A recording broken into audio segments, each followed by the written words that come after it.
Good morning, and welcome to the Landmarks Preservation Commission's public meeting and public hearing for April 21st, 2026.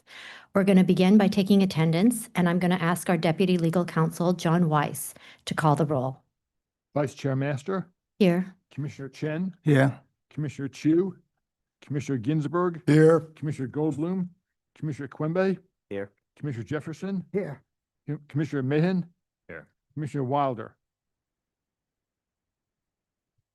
This meeting is being held in our hearing room at 253 Broadway on the second floor. It is also being held via Zoom and live streamed on YouTube for anyone who would like to participate remotely. We're going to begin with a public meeting agenda for items which have already had a public hearing, and then move to a public hearing agenda for new applications on our designated properties. Now I'd like to turn it over to our Director of Preservation, Corey Harala. Thank you, Vice Chair Master, and good morning, everyone. We'll start today's Preservation Department agenda with public meeting item number 1. It's LPC 25-10880. This is an application for a certificate of appropriateness in the Borough of Brooklyn, Block 1251, Lot 66, 40 Hampton Place in the Crown Heights North Historic District. This is a colonial revival-style two-family duplex designed by William Debus and built circa 1907. The application is to construct a rear yard addition. This was last presented at the public hearing of January 6, 2026, and no action was taken at that time. We'll see revisions to the proposal after we open the proceedings. Thank you. Commissioner Goldblum, would you make a motion to open the proceedings? So moved. Thank you. Commissioner Jefferson, would you second that? No second. Thank you. All in favor, say aye. Aye. Any opposed? Okay, the proceedings are open. You may begin. Good morning, Commissioners. Marie Garino, Preservation staff. At the public hearing and public meeting of January 6, 2026, most commissioners were supportive of a rear yard addition, but wanted to see it reduced in depth and wanted to see an oriel element incorporated into the design to recall the historic bay window that was demolished and to match the other extant bay windows in the row. At the second floor, directly above the addition, the commissioners wanted to see the central masonry opening eliminated to better recall the historic fenestration pattern. Some commissioners also wanted to see the tripartite window on the left-hand side maintained to match the others in the row. The applicant has responded by reducing the depth of the addition from 15 feet to 10 feet, adding a brick bay window at the basement floor of the addition featuring punched window openings and double hung windows, and changing the fenestration pattern at the parlor floor from sliding door assembly to punched window openings. And at the second floor, that central opening has been eliminated and the sill at the right-hand window has been dropped to allow for access to the terrace. So to just sort of run through that, this is showing that in the context of the block plan. So here was the previously proposed at 15 feet, and here's the currently proposed at 10 feet, not inclusive of the bay window, which projects about 3 feet, 1 inch. These are some photos of the current condition and the previous condition prior to the demolition of the rear facade, showing the bay window that was there prior to demolition. And these are photos of the mock-up showing the visibility of the proposed addition from Sterling Place. Again, here is the existing, previously proposed, and currently proposed in section, showing the changes. The axonometric that I just showed. Here's a rendering of the currently proposed project and the proposed visibility of the revised addition from Sterling Place. And again, the existing, previously proposed, and currently proposed in elevation. And then some details of that bay window. And the applicant is here to answer any questions. Thank you. Thank you. Commissioners, do we have any questions? Okay. We received a letter from HDC that was shared with the commissioners in advance of the meeting today. So let's go ahead and start this discussion. Oh, with the applicant? Oh. I don't think we had any questions. Okay. Commissioner Akumbe, would you like to start this discussion? Sure, I will. I guess for the, I don't believe I was here when this was originally shown to the commission. But from what I can see, it seems very straightforward, and it looks like that the applicant took to heart the comments of the commission itself. It appears that the rear facade, the top two floors were more or less preserved in the manner that we normally do, by paying attention to the punched openings where they are and trying to reprogram in those same areas. Also, I can see that the depth was reduced, being pretty much, it looks like the first one in the donut to actually receive that rear extension. So I can understand that, and also trying to preserve the essence of the Oriole window that's already present much on the block. That being the case, I can see it appropriate. Thank you. Commissioner Jefferson? Appropriate. Thank you. Commissioner Goldblum? I have a hard time with this one. I think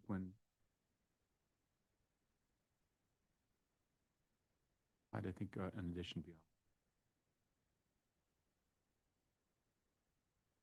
Thank you.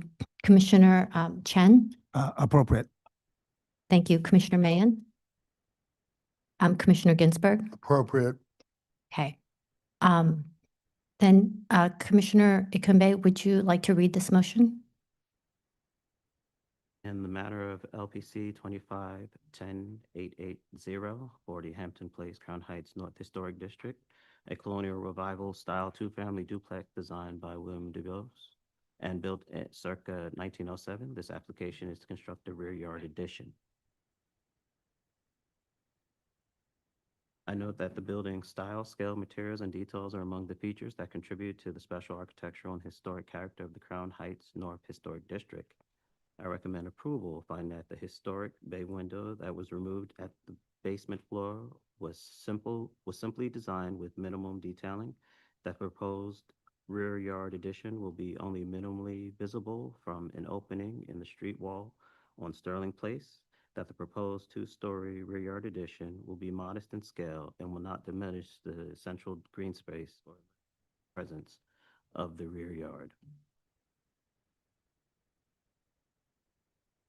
That the material and design of the proposed rear yard addition featuring the modern interpretation of the bay window at the basement floor, red brick cladding, and punched openings will be in keeping with the typical masonry materials, palette, and fenestrations found at secondary facades throughout the historic district, and that the work will not detract from the special architectural historic character of the Crown Heights North Historic District.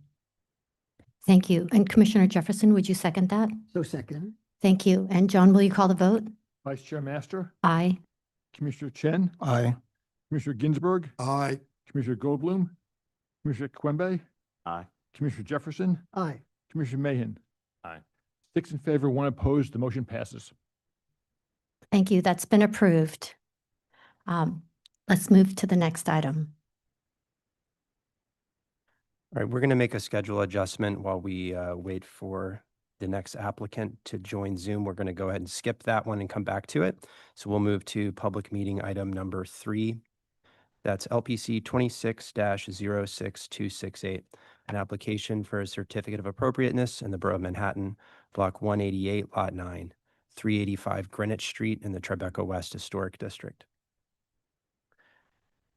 This is a building originally built in 1805-08 and altered in 1874 by Peter L.P. Tosteven, and a converted dwelling built circa 1815 and altered in 1949 by John A. Newbell. The application is to alter the facades, construct a rooftop addition, replace storefronts, remove a party wall, and combine the buildings. This was last presented at the public hearing of March 24th, 2026, and no action was taken at that time. The applicants will present revisions to the proposal after we open the proceedings. Thank you. Commissioner Akumbe, would you make a motion to open the proceedings? So moved. Thank you. Commissioner Ginsburg, would you second that? Second. Thank you. All in favor, say aye. Aye. Any opposed? Okay, the proceedings are open. You may begin. Very good. Good morning, Commissioners. Cass Stackelberg, Higgins, Quaysbarth, and Partners here with Jordan Rogov to share with you design updates for 385 Greenwich Street. We were here last month to present an addition to the building along with an extensive scope of restoration and new storefront infill. I'll just note that Chair Master and Commissioner Chen were not here, so I'm going to just quickly run through some of the introductory slides, and then Jordan will take you through the design revisions. At the time last month, there was support for a designed visible street wall addition, and there were some very specific comments about design components, which we've addressed today. Just to reintroduce the building, actually two buildings, 385 Greenwich Street and 71 North Moore on the northeast corner of North Moore and Greenwich, right on the edge of the Tribeca West Historic District, surrounded by this excuse me, this brick warehouse complex that includes significant additions that the commissioners approved about 26 years ago. A view looking down Greenwich Street with 385 Greenwich seen here, the stucco-clad facade, and then the warehouse complex, which is now known as Fisher Mills, with 3- and 2-story additions above. View looking west on North Moore, we talked quite a bit about context. This building is on the edge of the historic district. This is 71 North Moore, 385 here, the Tribeca Hotel on the left, on the south side of the street that the commission approved about 20 years ago, and then across Greenwich Street, Independence Plaza, and what was built as the Shearson Lehman Tower, now occupied by Citibank. Some existing photographs of the building. We shared with you photographs of probes that we had done. We are confident that we'll be able to get the stucco off of the brick. There were sort of two things that came out of those probes. One was that the stucco could be removed and that the underlying brick is in good condition. So part of this project is really bringing this building back and transforming it back into its appearance from the 19th century. Some details of the upper floors of the building, the remaining cornice. There are really fragments of historic material visible, including this cornice and a cast iron column that has been set into 5-10-year-old ground floor infill. All of that will be replaced as part of the project, and that cornice will be reintegrated into the storefront.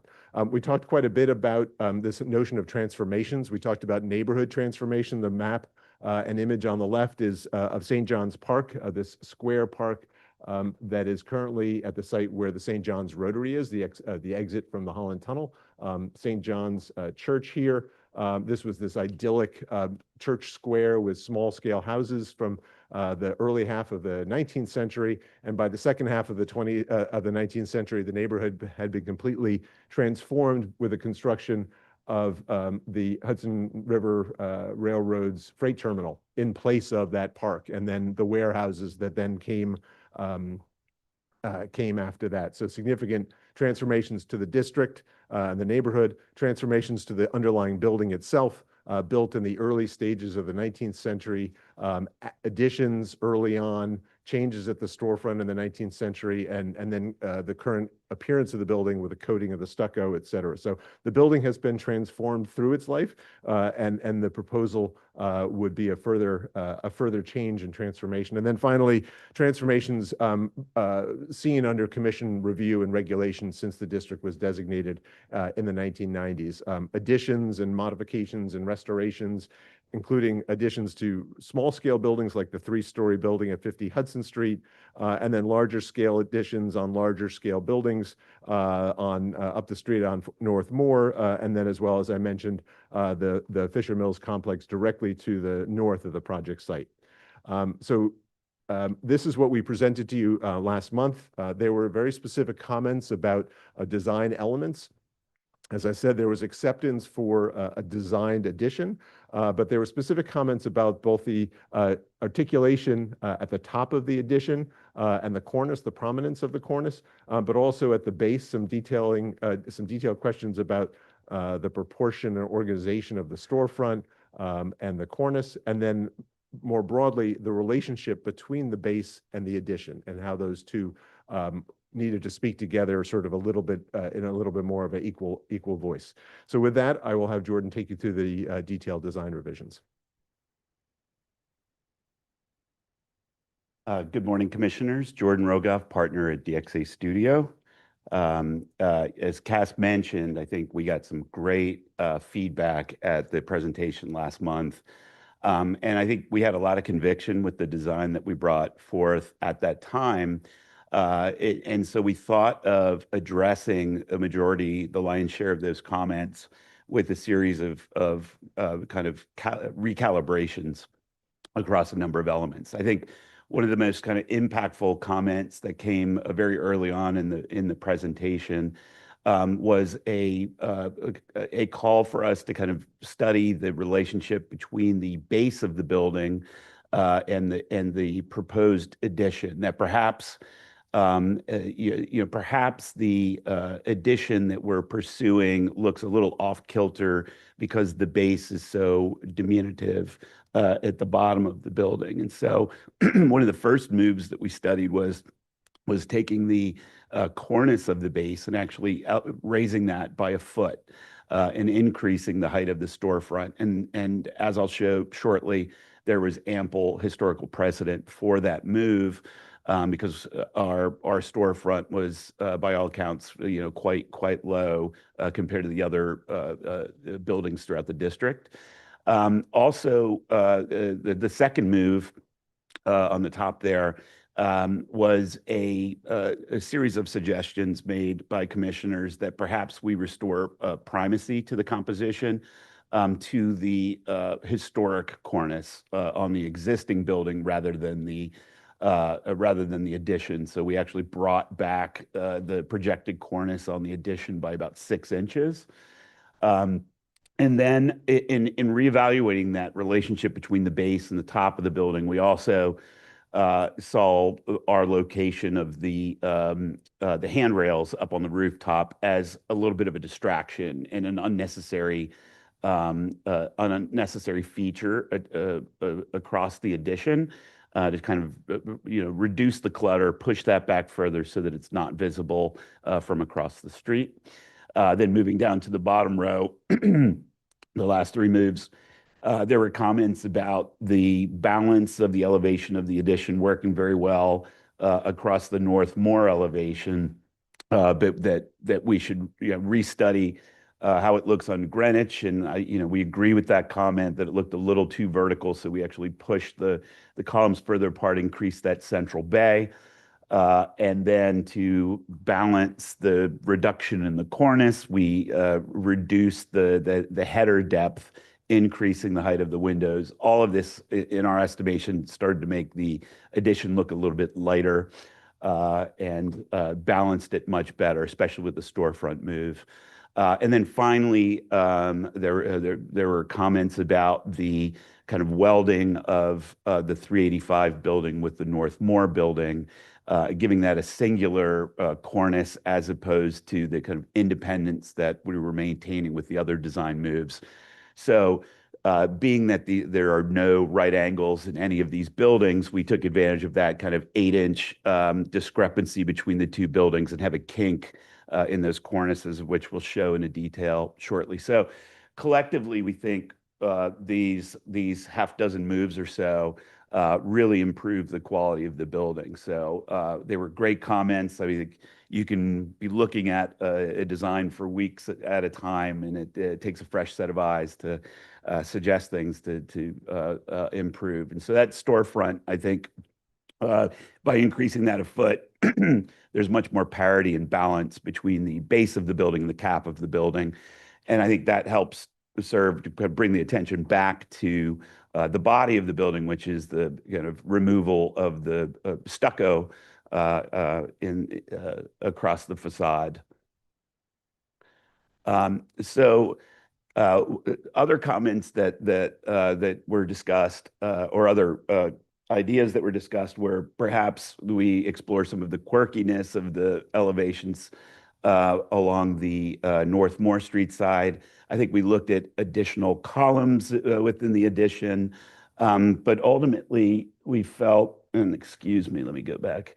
Ultimately, we felt that the way that we have this laid out with the columns engaging with kind of the brick piers and that extending all the way down to the ground floor storefront with the massive brick was really kind of the optimal arrangement from a tectonic perspective, that it anchored it, and then the extension of those bays kind of echoed the more horizontal orientation of the Greenwich Street side of the 385 building. So we felt that while we studied those, that move did not kind of further or advance some of the concerns expressed, or allay the concerns expressed. I think this view shows that kind of reestablished balance between the base with the increase of the cornice height on the ground floor. And then this is to give you a sense of that detail where we're maintaining this, I believe, what is it, 88-degree angle of the Greenwich building, and then dying into the Northmore building there. So it's 8 inches of relief and a kind of a break in that cornice, maintaining the independence of those two buildings. So perhaps the most noticeable area with this kind of series of changes is the storefront. That at the storefront, one concern was that perhaps the projected storefronts that we had proposed looked a little too squat, that we should look at making those more vertical. So again, we pushed the cornice up a foot, and I think that added a lot to that extension. I think there was also a comment about the top of those projected storefronts engaging the cornice. And actually, when we looked at a number of historical precedents, that was not an uncommon feature. So this is right down the street at Walker's, and you could see the weight, the heft of that cornice, which was larger. So we made ours a little bit larger, and the engagement of those storefronts to the underside. And then a few more examples along Bleecker Street. And then one kind of head-on shot there. And then these are comparative images. I can go through these quickly, but these kind of further illustrate the series of changes that aggregate into the kind of what we think is a much improved balance between the top of the building and the bottom. And here on the storefront, I think with those guidelines, you could see just the dramatic effect. And with those precedents, the cornice engaging kind of the underside of the sill on the second floor was a much more common arrangement than what we approached you with last month. And then comparative details, focusing in on the cornice detail of the addition. You see the reduction in the spandrel, or increase in the glass height, and then also the setback of both the projected cornice and setback of the handrails up on the rooftop. And then the same with the cornice here. We have some complexity by following this elevation with the construction approach to integrating some of the exhaust and intake, but they're not insurmountable. We feel that it's more important to get it right from the exterior envelope, and we'll deal with the technical stuff later. So up on the rooftop, this is the relocation of the guardrails and the reduction of the projected cornice, to give you a sense of that. And then down in this corner, that kink between the Greenwich and Northmore buildings. The materials that we brought in previously, and then these comparative, for the benefit of the commissioners that were not here previously, the mock-up that we built in place, and the corroboration, the digital with the physical. Yeah, I think these views are very helpful to show kind of the current state of the building, and just what a dramatic transformation it is by removing that stucco and doing this storefront and rooftop addition work. One last view here. And then this is, I think it's like a before and after here to give you a sense of those changes. So you see, if you look down at the storefront, that's probably the largest change there, and then kind of a reduction of the profile of the rooftop addition above. So I think that's it. Thank you very much. Thank you. Commissioners, do you have any questions? Commissioner Jefferson? So I've been trying to figure out, is this an eclectic solution or a postmodern solution? Because they're both different. And then you use the phrase historic precedents. The curb on the upper level, that slight curb on the steel portion. What's the precedent for that in that community? Is there a sample you could show me?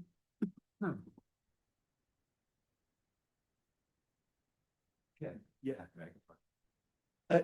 Yeah, so I think the inspiration, and we didn't get into it this time to a more abbreviated presentation, was that the arched form was prevalent throughout the district in terms of this incredible infrastructure that was built with the market buildings, the rail buildings, and even the transportation network that was in place. I think we showed Do you have it in steel, like that? the steel like that, exactly. Could you show me one? Sure, I think it's, Let me run down. We did park a bunch of photos in the appendix, sorry. So as Jordan said, there's this history of both rail passenger, but also freight. Bill.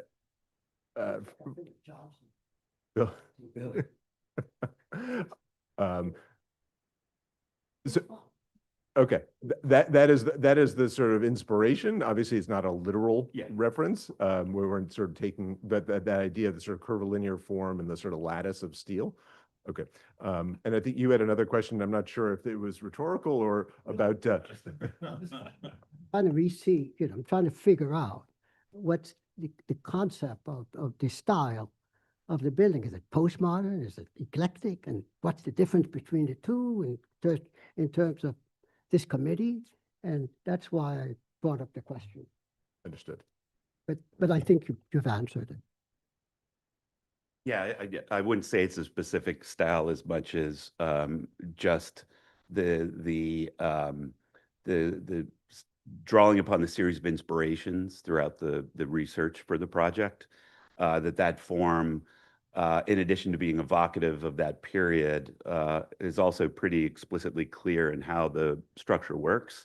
So I think there's a sense of, more modern than postmodern in that, and that there's a kind of an honesty to the materiality and the structural expression of that addition. Thank you. Thank you. Commissioners, any other questions? Okay. Just a note that we did receive a letter from HDC, and that was shared in advance of today's meeting with the commissioners. Okay, so let's go ahead and start. Commissioner Mayen, I'm going to start with you. I did go through the testimony and I took some notes. And I think you were generally very supportive of this the first time around, but you did say the scale you said was appropriate, the detail materials were appropriate, but you said that the top addition might be too large relative to the base. Thank you. Yeah, I think we, last time we saw this, well, I recall that I attempted to elucidate, what I saw as an appropriateness argument for scale and rooftop addition at this site, given the history of transformation of the historic district and the variety of scales that exist there now.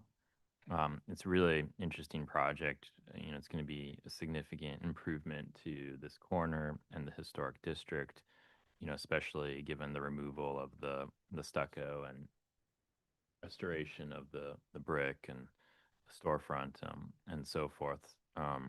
Yeah, so, my, I think, main comment was about the proportion between the forefront and the addition.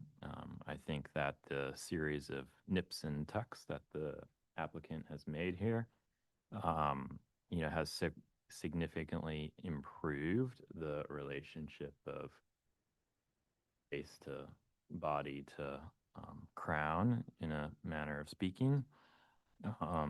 It's a whole series. I think it's really quite nice when you can make a whole series of minor adjustments that add up to something greater than the sum of the parts. I think the applicant has done that here in adjusting these relationships. I think breaking the cornice line between the two buildings side street is an improvement as well.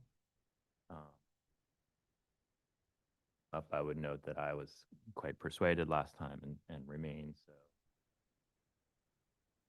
In the the supports, the brackets in the historic elevated rail lines as a historic inspiration for the metalwork at the rooftop addition here. So quite a lovely project, much improved, and I can certainly find this appropriate. Thank you. And Commissioner Ginsburg, I think you agreed with a lot of the other commissioners on their concepts, and then you had also added that you thought the cornice at the top was too big. Thank you. So first of all, this is improved. I think what's happened at the storefront is positive. My one comment is I still find that cornice at the top a bit too big. And I'd probably look at like cutting it back so it was flush with the adjacent buildings instead of pushing out past. But I'll be curious what my fellow commissioners say, just to make it a little less big. Now, the problem with that, and I realize that, is by cutting back the cornice, the rail becomes more visible. And so, then the question is, if we do suggest that, does that mean the rail should be pulled back a bit? But that's my one comment suggestion. I'm curious. I could go either way, depending on what my fellow commissioners say. Thank you. Commissioner Kumbe, last time you said the transformation is appropriate in this district. You noted that it's a corner lot and the rooftop addition will be visible no matter what. You also noted that you wanted to see a better proportion between the rooftop and the base. I'd like to thank the applicant for taking all those comments in, and I believe what's been presented is a good extrapolation from those words. Again, there was a series of minor alterations that were made, which overall make the project much more cohesive. So overall, I can find it appropriate. Thank you. And Commissioner Jefferson, you said that the addition is dominant and it draws perhaps too much color to itself. And you noted something about the brown color. And you said it evokes the past. Do you have additional comments? Did I say that? Oh. No, I think it's a very handsome and well thought through building. I was just unclear conceptually what it was, but I think it's a very well done building, and I can approve it. Thank you. Commissioner Goldblum, you had agreed with Commissioner Mahan on his comments, and you also said the proportion of the rooftop addition has to be, looked at. You said the cornice was very strong. Let's see. And you said something about the ground floor store front design as well. And I think that is what I had. You were also very concerned about the brick, the condition of the brick. Right. Thank you. I remember most of those comments. I agree with my fellow commissioners. I agree with myself. I think that the base has been improved, and I appreciate Jordan's finding of the projects that have a similar relationship of the projected storefront. I love the projected storefront as a kind of historical element that it rarely finds its way back into projects these days. It's a really lovely,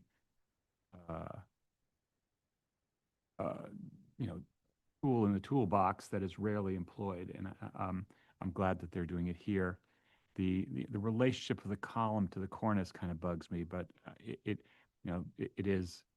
does have support, so to speak, historically. So I can live with it. I think that the relationship of the cornice to the windowsills is a big improvement, not only because of the proportions, but because it emphasizes the disjunction between the two buildings, which I really appreciate at the ground level. The mid-block building has a lot more independence on the street level than it did before. And for that same reason, I think the kink in the cornice was the big move here that produced the most dividends for me, because it did de-emphasize the linearity, the continuity of the two elements. I was voting for a drop of that higher corner element, but I think that this is sufficient. And I think that the setting back of the railing has had a very good effect as well in cleaning up that skyline and that profile, how you read the building from the street. If the renderings are accurate, I think it's a very effective gesture. I do worry about the brick, and I would just say for the record, if it were up to me and the brick turns out to be bad, I would say that they should not do a reconstruction with a blend of gold, but they should consider coating it or painting it. I think that just having seen those reconstructions, they have a very raw look to them. It doesn't like a very obvious reconstruction. Thank you. And Commissioner Chen, I don't think you were here at the last time. Yeah, I wasn't here, but I want to thank the applicant for that thorough, that multicolor layered, that goes with the expression about in the industry about a building's never finished. And you just look at the multi-layer color over timeline, series of add-on expansions. And I also want to thank the commissioners that were here for making the great suggestions. I love the way you suggested for the together with the applicant, enhancing the base. I think by raising the storefront on the top and enlarging it, really, really nicely done. And as Commissioner Goldblum said correctly, I love the exposing the brick, but obviously it comes as a risk. And so therefore, hopefully all goes well when you get it stripped off. And I think that as to Commissioner Ginsburg's question about that thing, I think for me, I'm fine as it is because the trade-off would have been a diminished top and then in making the columns a lot larger. And I think that right now the dominant is that middle corners that on the original building. And I think that is the dominant theme there. And I love the rendering that is seen from the southwest side, especially when on the western sun. I think that this is recessed and layered back on the building. And Commissioner Goldblum is right that the window sill treatment facade really enhances and that corner kink really separating the building. I still know how he found out it was 80 some odd degrees. But no, I think I can find this appropriate. Thank you. I also wasn't here the first time you guys presented, but I want to thank the applicant because this is just such a wonderful project. And on this corner, it's going to make such a big difference compared to what was here before. It's a wonderful restoration. I love the new addition. I love the contemporary design that kind of evokes the past. I think that the comments that the commissioners made the first time were right on. And I think that the improvements that you've made with the proportions of the storefront versus the rooftop addition have made this a much better building. It really is wonderful. And it's funny how small adjustments can make such a powerful impact. So I can also find this appropriate, and I'm really looking forward to seeing the end result. Commissioner Mahan, would you like to read the motion?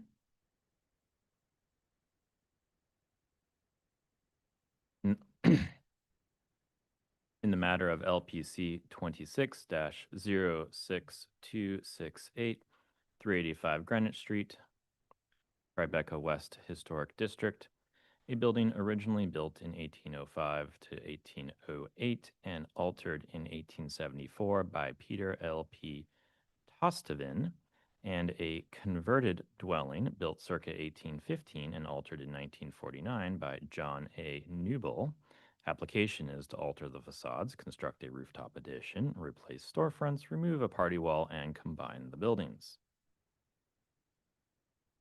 I recommend approval, finding that the proposed work will not eliminate or damage any significant architectural features, that the two historic buildings were substantially altered prior to designation of the historic district, including the enlargement of the corner building with an additional floor, removal of original architectural features, and concealment of the historic brick facades with stucco. Therefore, the integrity and appearance of the buildings has been changed over time and diminished. That the buildings were internally and externally linked over time, therefore further combining the buildings by removing interior walls and constructing a rooftop addition that integrates with and extends over both buildings near the street walls will be consistent with their long-term evolution. That the demolition of the interior party wall will not be perceptible from the street and will be done in compliance with the Department of Buildings regulations under the supervision of a licensed professional engineer to protect the building's facades and adjacent buildings. That the removal of the modern stucco and restoration of historic features will help maintain the primacy of the historic buildings when they are seen in context with the proposed rooftop addition. That differing facade treatments and the continuation of the west-facing return wall into the design of the rooftop addition will help to reinforce a sense of the historic separate identities of the building. That the proposed rooftop addition and ground floor alterations will be unified in terms of scale, materials, finishes, and details, and will feature alignments with the building's dominant historic facade rhythms, thereby forming a cohesive overall composition which is harmonious with the existing buildings. That the rooftop addition will be consistent in scale and visibility with existing rooftop additions and other accretions throughout the historically industrial areas of the historic district, including several nearby commission-approved rooftop additions.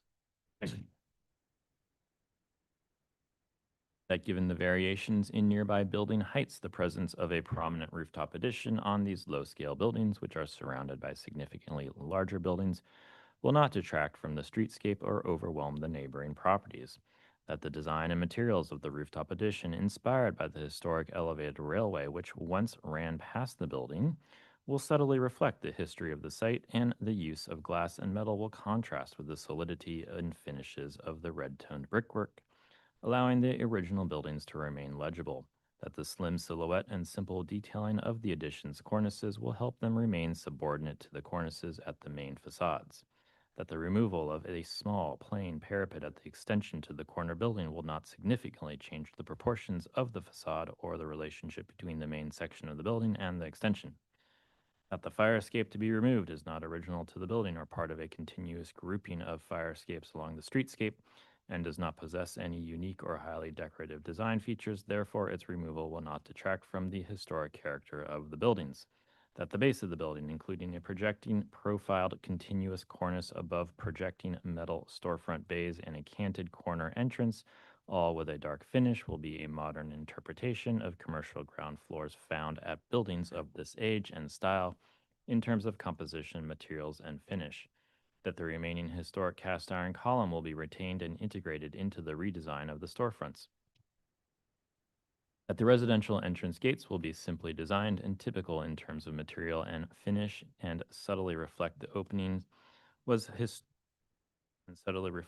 the opening was historically a vehicular entrance. That the proposed bracket sign will be well scaled to the corner building and match a sign which historically existed.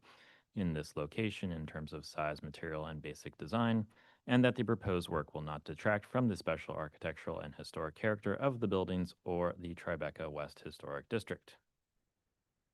Thank you. And Commissioner Chen, would you second that motion? Second. Thank you. And John, will you call the vote?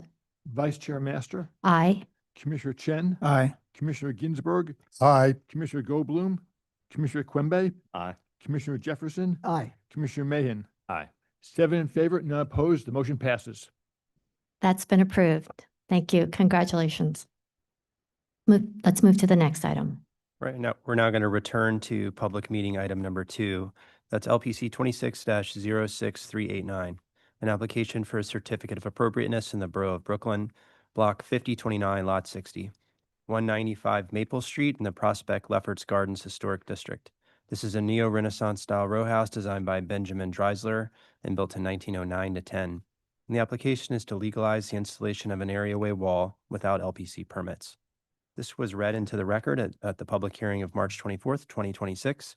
However, it was not presented at that time and no public testimony was taken. So we'll do that today after we open the hearing. Thank you. Commissioner Mahan, would you make a motion to open the proceedings? So moved. Thank you. Commissioner Ginsburg, would you second that? Second.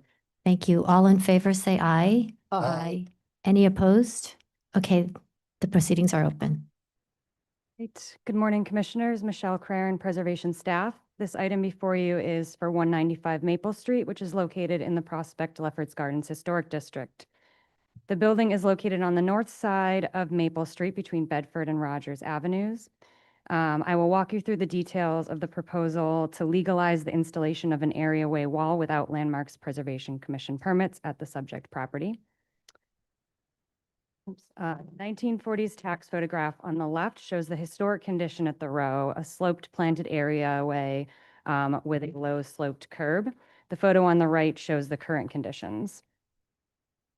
Here you can see the subject property identified on this map in blue, which is one in a row of 17 row houses on the north side of the street, across from an identical row of 17 houses on the south side.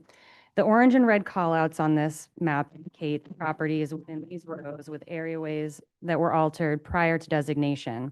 Almost all of these were also altered by the time of the 1940s tax photos.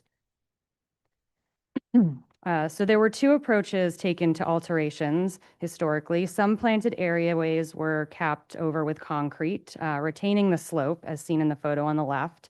Most were altered as seen in the two photos on the right, where the curb was replaced with a low wall, raising and squaring the planted area, or in some cases, removing the plantings altogether and paving over the entire areaway with concrete. There are several other rows throughout the historic district that were designed by the same architect and developed in the same years.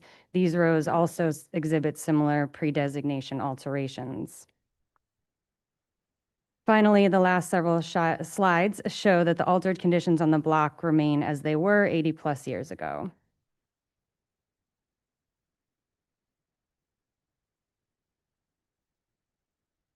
And then just going back to the current conditions at the building, the applicant is also here and can answer any of your questions. Commissioners, do we have any questions?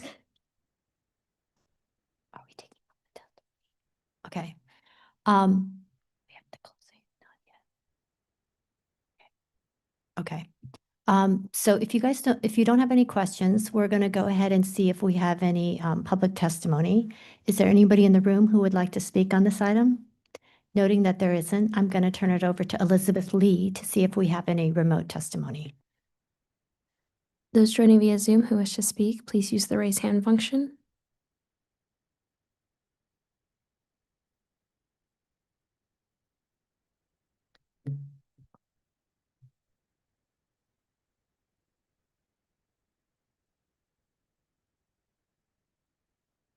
Seeing none, I'll note for the record that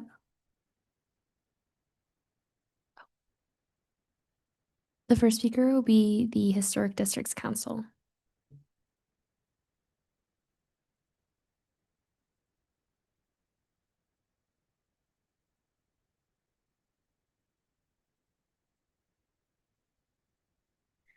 Hello, this is Emma Bartley speaking on behalf of the Historic Districts Council. HDC finds the existing areaway wall to be overly heavy and not well integrated with the historic character of the building or its neighbors. HDC recommends that the areaway wall be refinished in a material more consistent with the building's facade, such as a brownstone stucco, to better harmonize with the streetscape.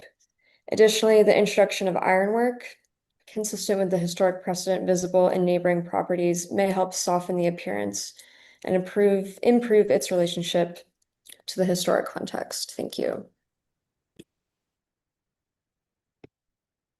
Anyone else who wishes to speak, please use the raise hand function. Seeing none, a note for the record that Brooklyn Community Board 9 recommends approval.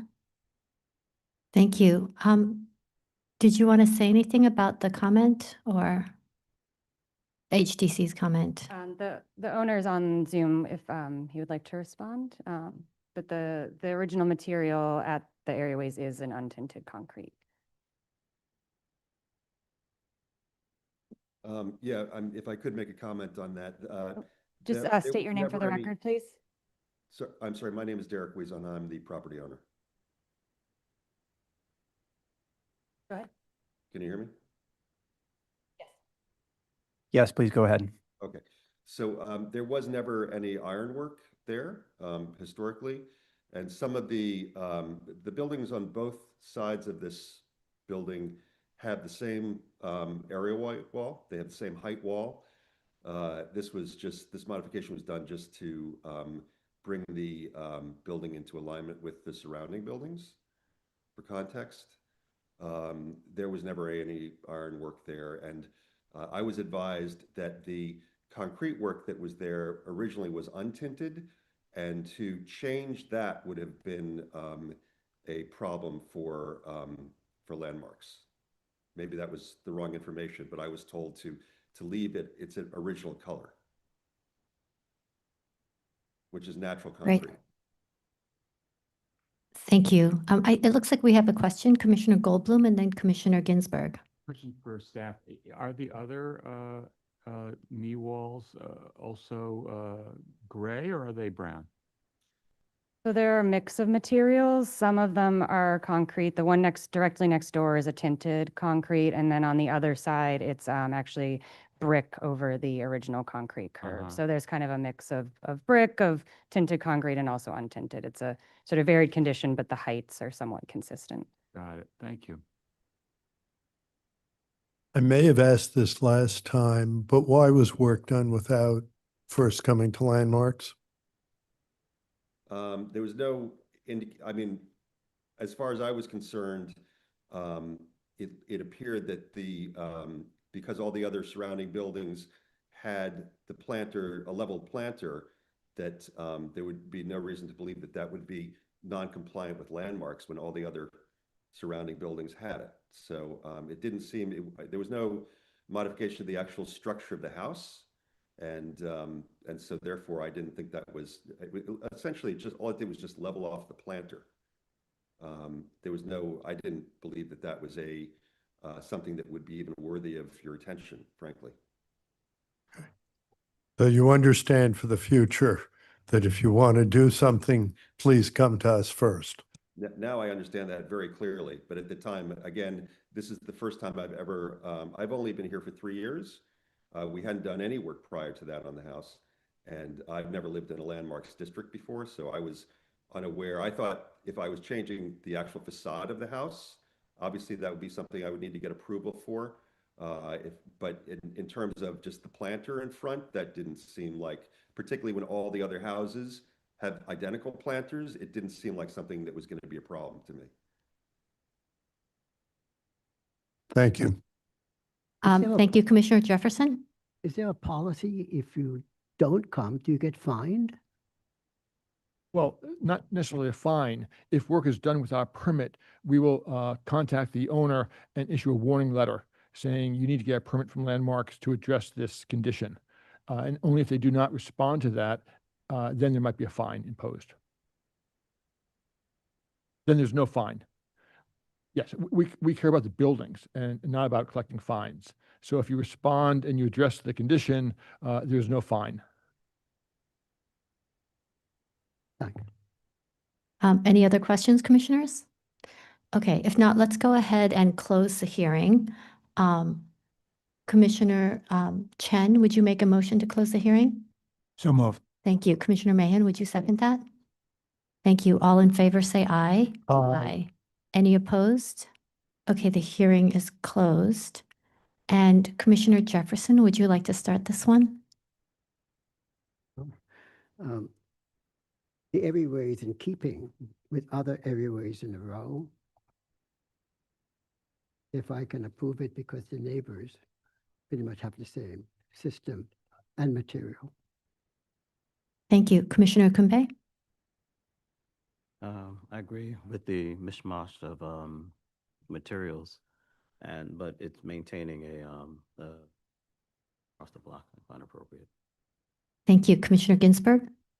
I can agree and like the architecture term mishmash. Commissioner Mahan? This is fine. And Commissioner Chen? Same here. I also agree. I think that it really matches what else is in the neighborhood. And, you know, we basically had the same thing other than that it was kind of like slanted prior. So I can also find this appropriate. Commissioner Jefferson, would you like to read the motion?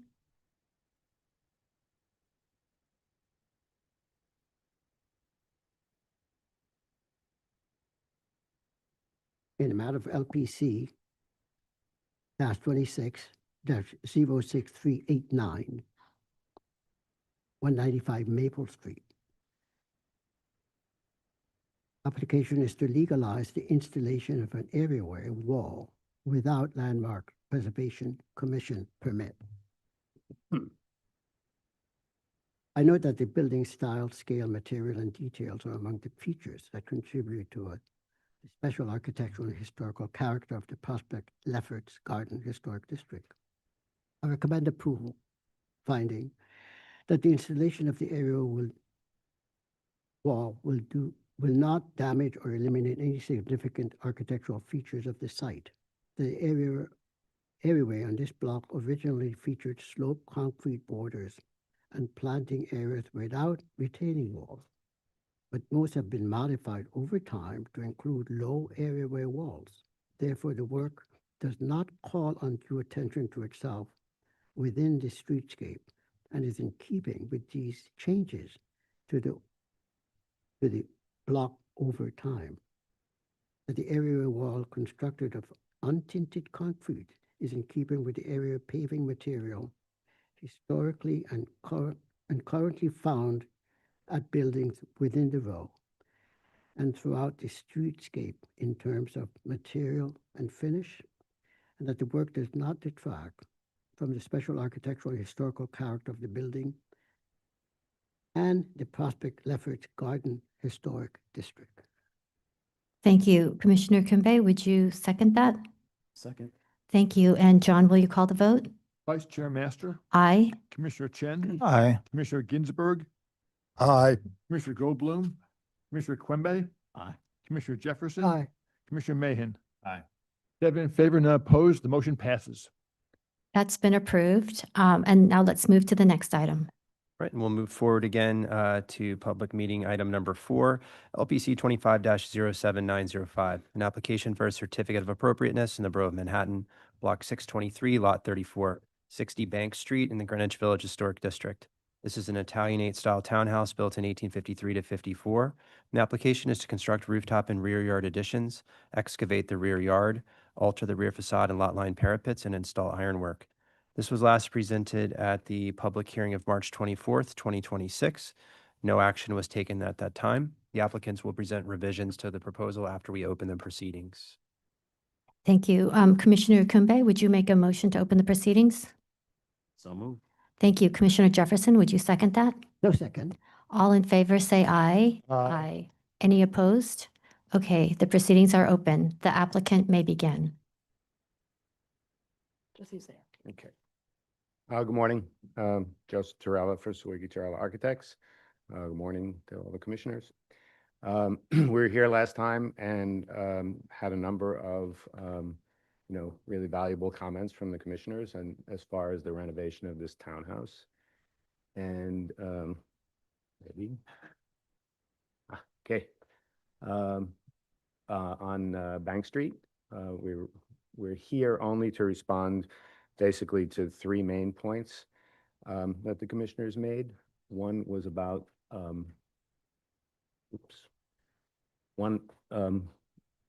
these are three axos. The one on the left is the original condition. The one on the middle is what we came with last time.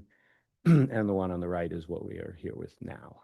And the three items that we addressed were the height and visibility of the roof pop-up, the cornice, the parapet wall in the back, and the rear windows in the back, which were larger. And we have made every effort to modify each of those items, and we feel we have a very good result, and hopefully you will agree with me. To start, the main issue on the roof pop-up, we have, again, existing last time and current. By suppressing the construction and also the roof and the ceiling of the pop-up, we have reduced it almost 2 feet from where we were last time. We've also pushed back the railings that were visible slightly on the cornice parapet, and so those are now invisible. This is a section through it, and you can see from the lines then in the blue what we have done to take it down. And we've also modified the parapet wall, which needs repair, but a combination of some brick to meet the chimney line and some open railing to not have it appear so massive. It's all still invisible from the street except at the extreme western end. This is a detail showing from the inside the same thing, but you can see how we've suppressed the construction so that in order to take the whole construction down deeper into the roof. And the difference between the blue line and what we have now. And then this is again the street, just briefly showing that the neighbor next to us is the shortest building on the block, which is part of the visibility issue and why we're here. And this is a photo showing the mock-up, and on the upper one is the old mock-up with the green line that represents the new mock-up. Could you go back to the mic, please? Sorry. The old mock-up and the new mock-up, and then below that is a shaded-in version of the construction showing how it would, the less visibility from the street, and how it's really, I think, in keeping with a lot of what you see around in the village. Again, on the left is the one we presented a month ago, and on the right is what we're proposing today.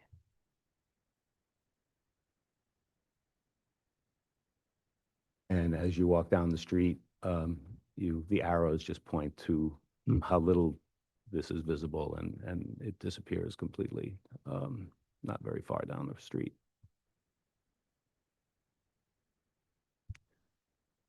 Okay, and this is the rear facade.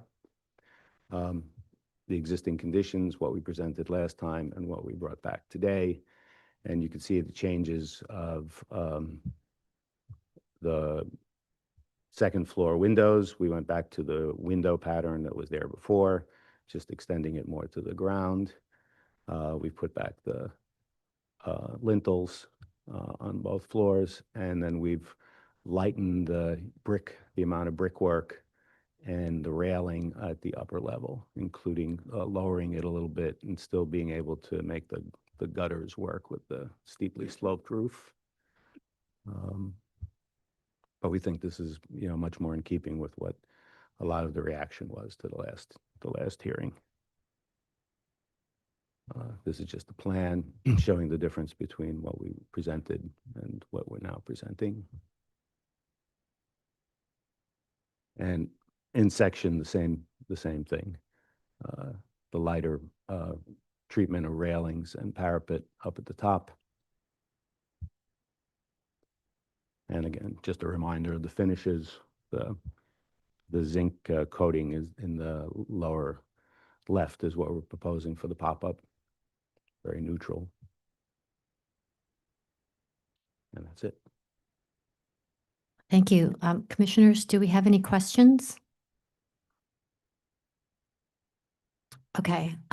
We had several letters from individuals which were shared with commissioners in advance of today's meeting.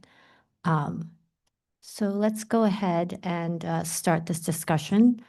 Commissioner Ginsburg, would you like to start this discussion? Yeah. So first of all, thank you for listening to us and responding. I can find this appropriate now. You've lowered the height of the addition. You're in a situation where no matter what you do with an addition on that side with the lower building, it's going to be visible, but I think that's relatively minor and just looks like a rooftop addition. And in the rear, changing those third floor windows to the original pattern makes a big difference. So I can find this appropriate. Thank you. Commissioner Mahan? I agree with everything Commissioner Ginsburg. Thank you. Commissioner Chen? Yes, likewise here. Commissioner Goldblum? Commissioner Jefferson? Oh, And Commissioner Kumbay? Appropriate. Thank you. Commissioner Ginsburg, would you Yep. like to read the motion? With regards to LPC-25-07905, 60 Bank Street, Greenwich Village Historic District, an Italianate-style townhouse built in 1853-54, application is to construct a rooftop and rear yard additions, excavate the rear yard, alter the rear facade, and lot line parapets and install ironwork. I note that the building style, scale, materials, and details are among the features that contribute to the special architectural and historic character of the Greenwich Village Historic District.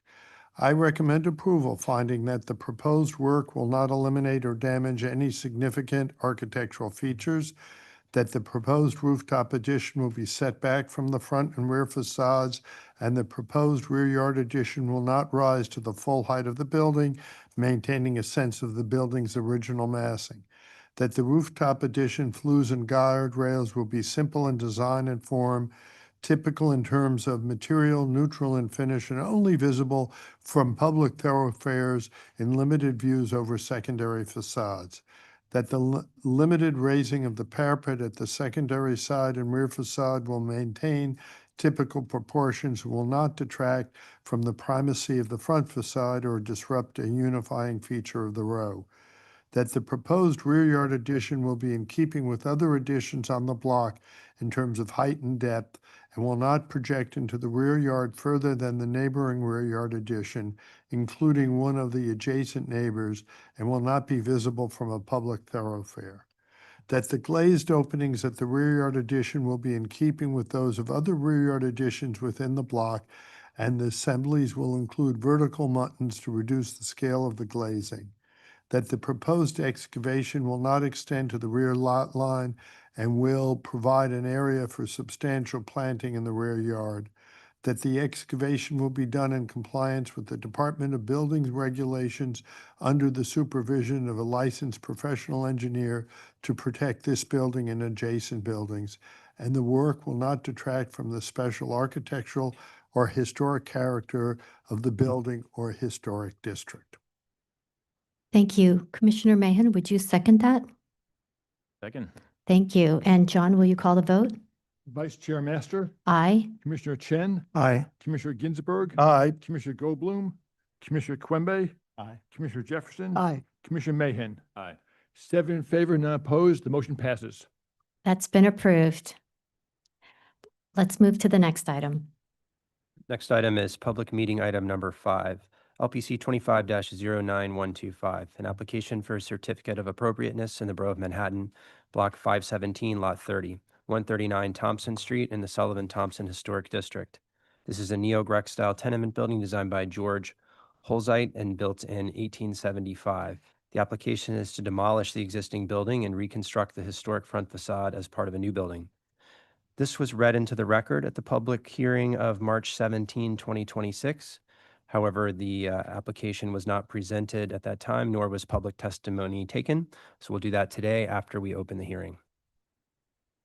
Commissioner Kumbe, would you make a motion to open the proceedings? Thank you. Commissioner Jefferson, would you second that? No second. Thank you. All in favor, say aye. Aye. Any opposed? Okay, the proceedings are open. You may begin.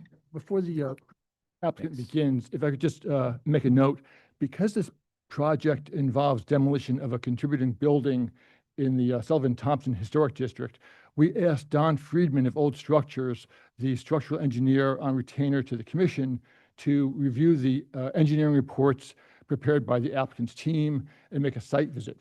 So after the presentation by the applicant and questions from the commissioners, we'll have Don Friedman come and present his analysis of the situation. You can then ask questions of Mr. Friedman, and at that point, we'll then proceed to the public testimony. Thank you, John. The applicant may begin. Thanks very much. Much appreciated to the commission for having us. I'm going to jump right in. I'm Richard Untitina. I'm one of the principals at EDG and the design director. I'm going to introduce the project at 139 Thompson.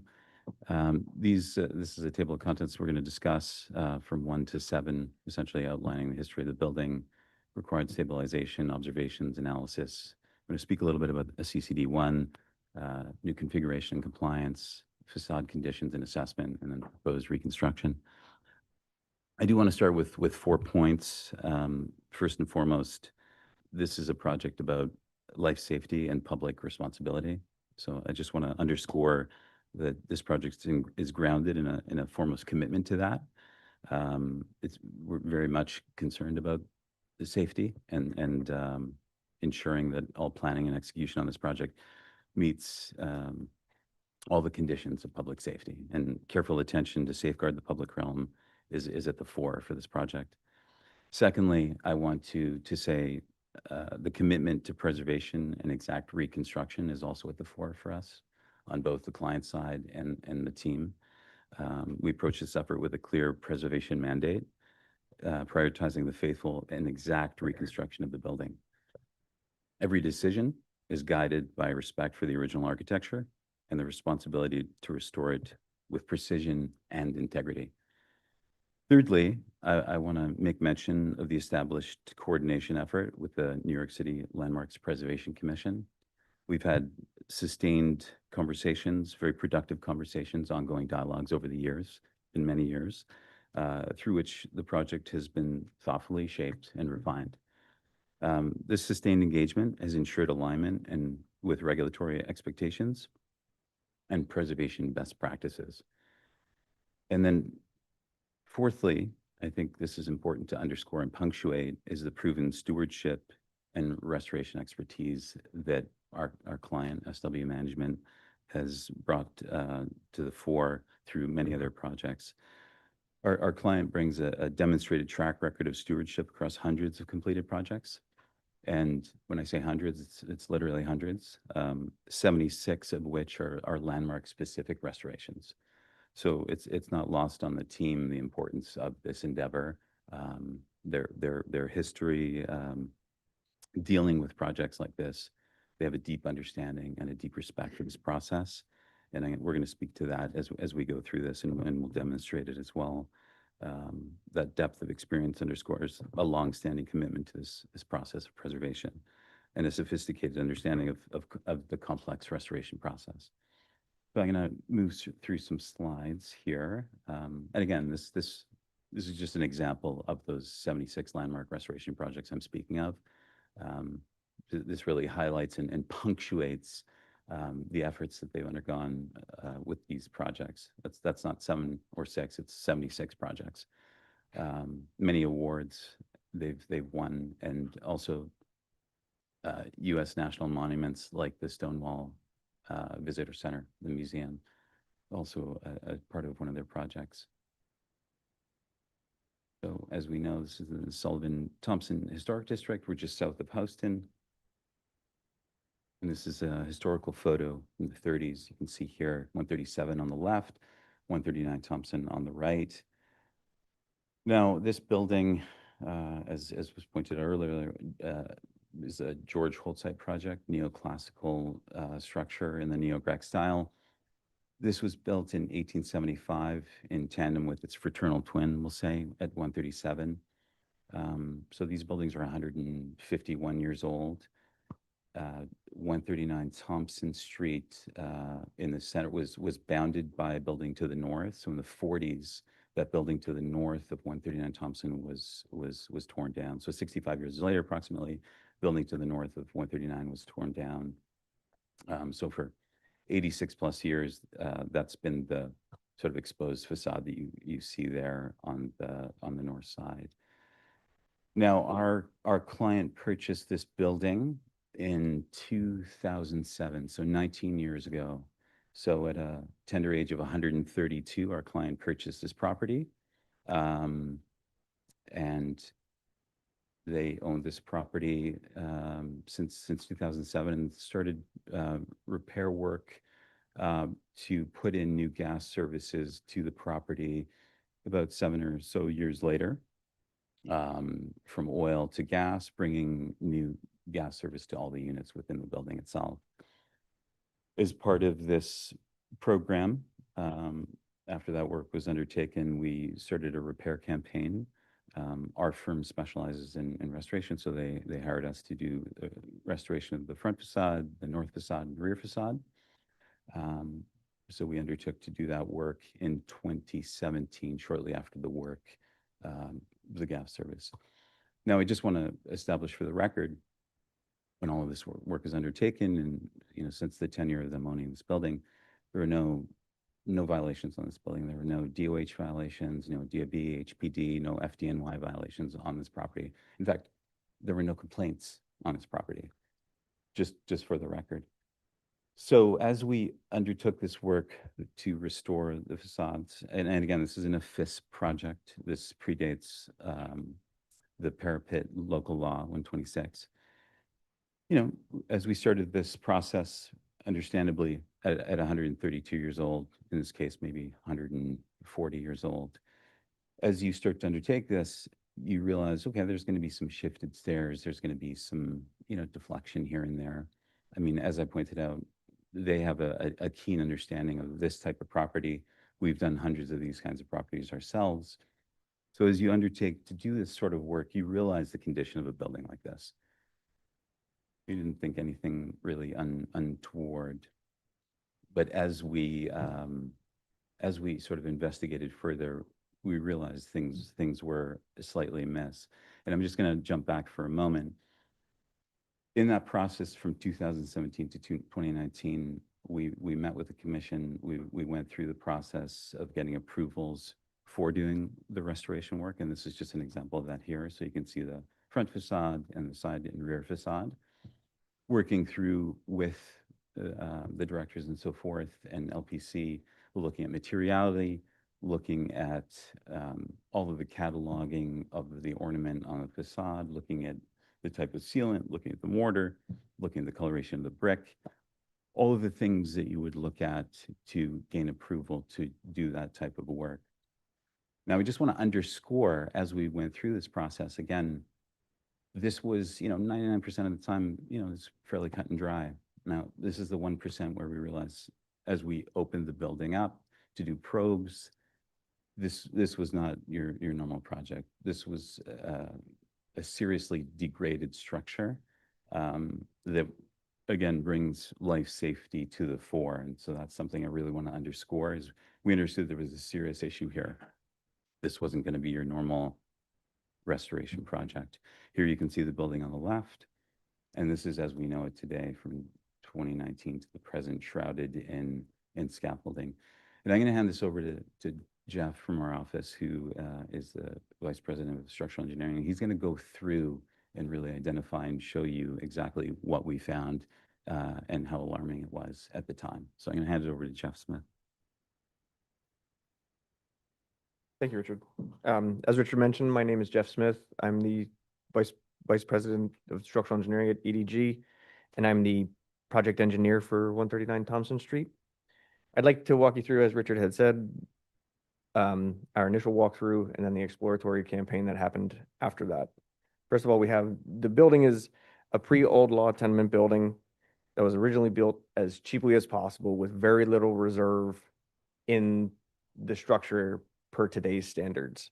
What we're seeing today is a result of that. You can see here we have visible deflections as we walked in, and again, none of this is uncommon of this building ilk.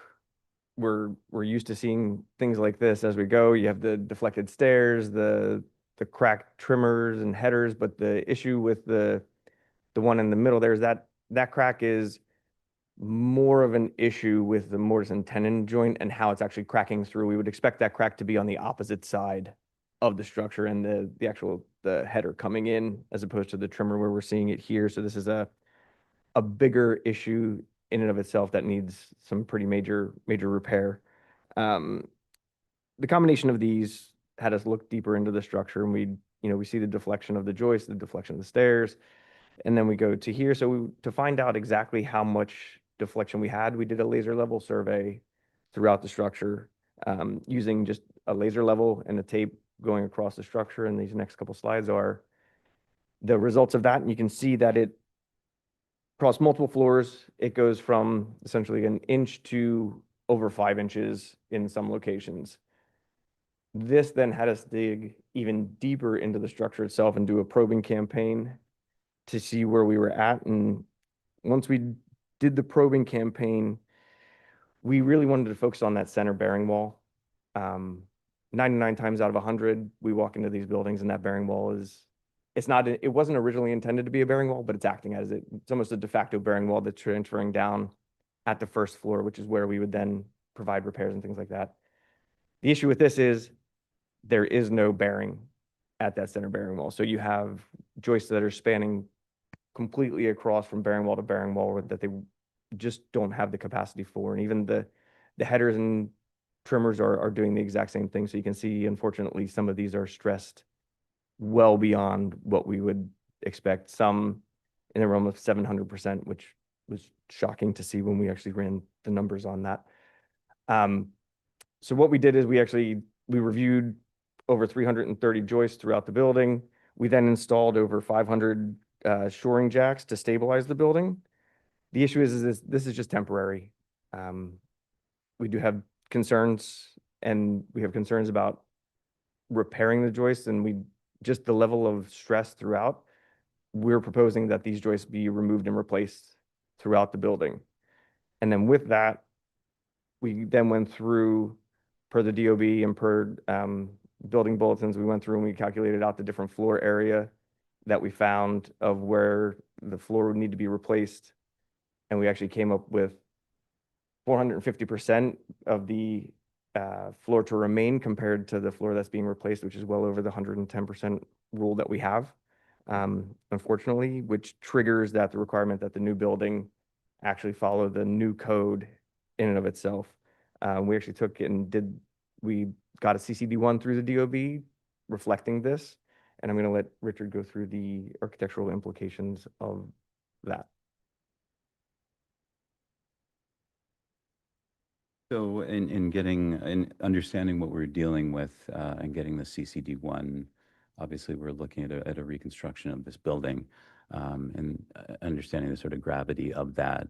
And looking at the bulk of this building, we understood, okay, well, let's analyze this. We realized that there was a 2411 rear yard, so we really wanted to look at the compliance of what we were dealing with.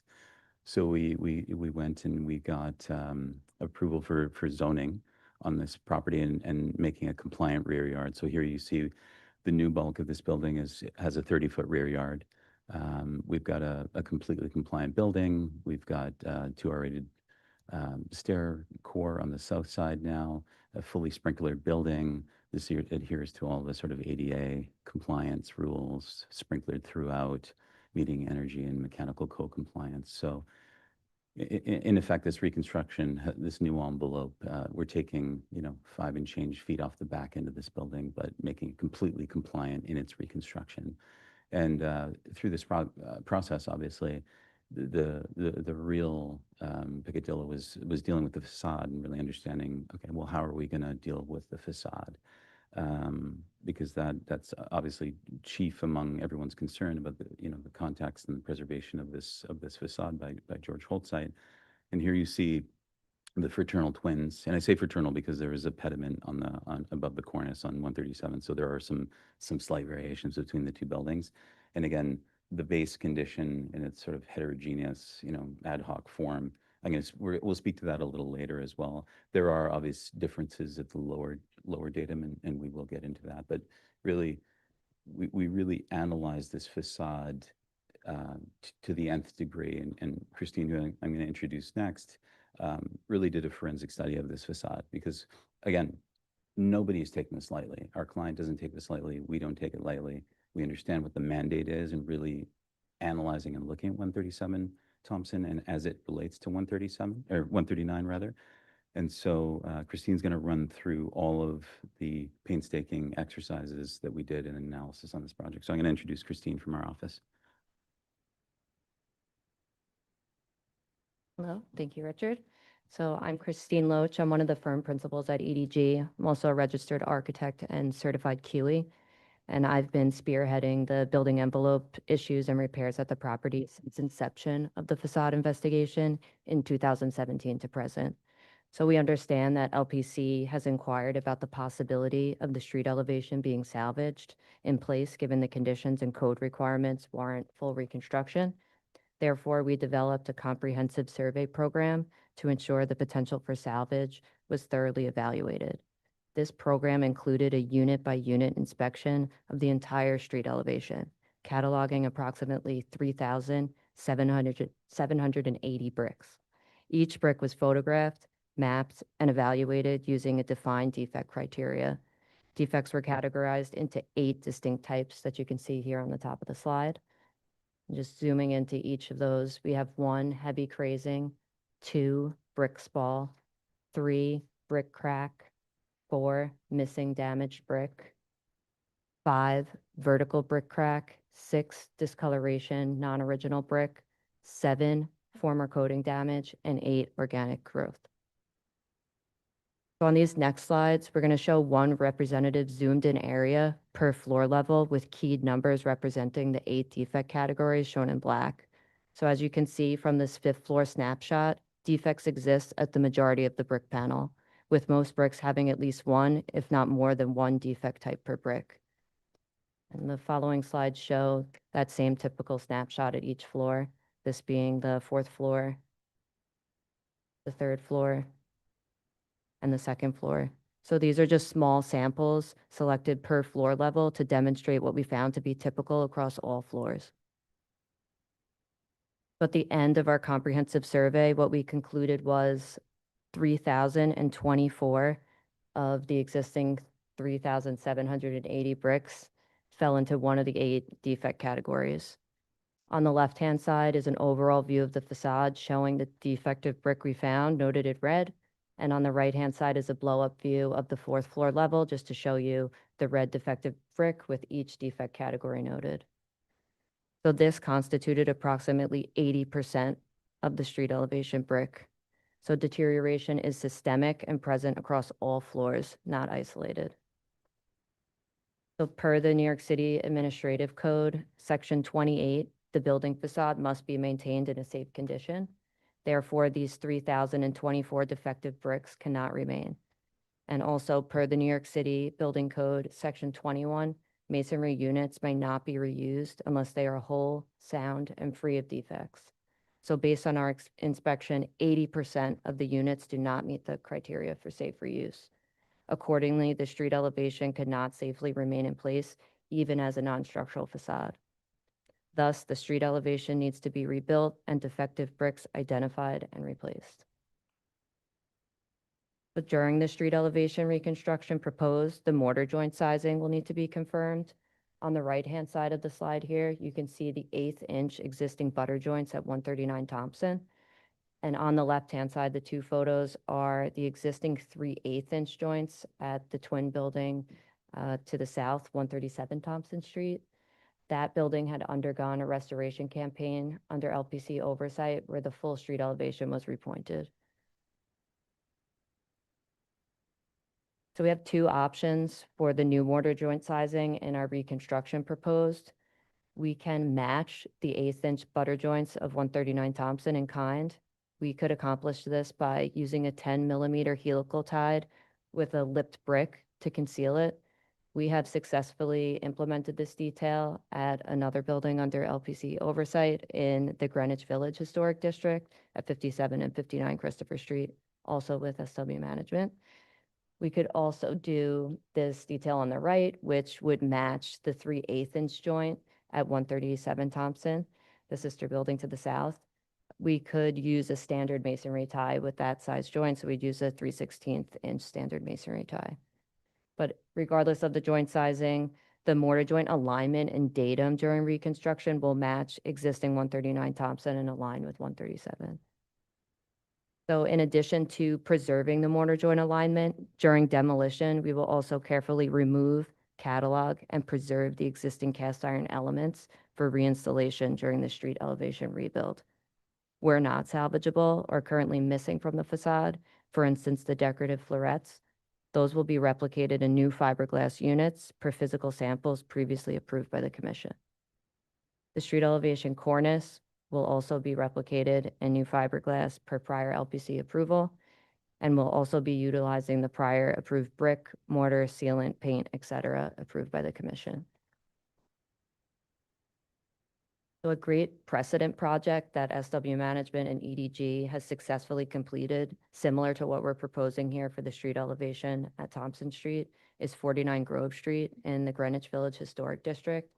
We undertook this project together in collaboration with LPC and also Old Structures, in which 200 linear feet of facade was rebuilt along the street elevations. It's a similar project to 139 in that it was deemed necessary that all the street elevation bricks required replacement due to defects present. The full street elevation was demolished, salvaging existing stone ornamental elements where possible for reinstallation. And then we reinstalled within those new blue cast and bluestone and precast units where they were not salvageable. So all datum lines were preserved during this process. And as you can see, the final result was very successful. This project also won the Design Excellence Award from the Precast Institute for the ornamental cast stone replicas. So I'm going to hand it back off to Richard. He'll speak a bit more about the proposed reconstruction. Thank you.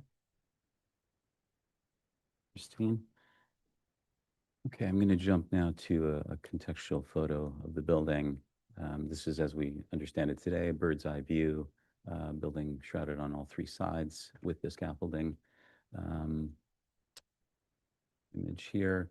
This is from Prince to Houston, just showing context. Ours is fairly squarely in the middle of this block. You can see the fraternal twins there, with the gap between it and the Church of Anthony, the St. Anthony from Padua. So that interstice is about 15 feet between us and 145. Here's a blow-up view, just jumping back to that image. And again, we're going to speak a little bit more about the datum here, but this is the sort of twins as we know them before they were shrouded in scaffolding. And this is just a view just to the side of the interstice. And then this is down the block where it has more of a sort of prominent view of the actual rooftop of 139 here. And now we'll jump to a context with the proposal. And so here you can kind of see the bulkhead at the south portion. So that stair bulkhead meets the party wall with 137. And then the bulk at the back on the sixth floor, you can see the pop-up at the back. The front windows, and I'll speak a little bit more to it, you can kind of see here the 2/2 that wraps the corner on the most sort of prominent corner, the 2/2 but all those windows on the north side, those are just lot line windows. Those are not active leaves. Here again is just a line drawing of the context. You can see the bulkheads. You can see a little more in context. And then again, a blow up of that.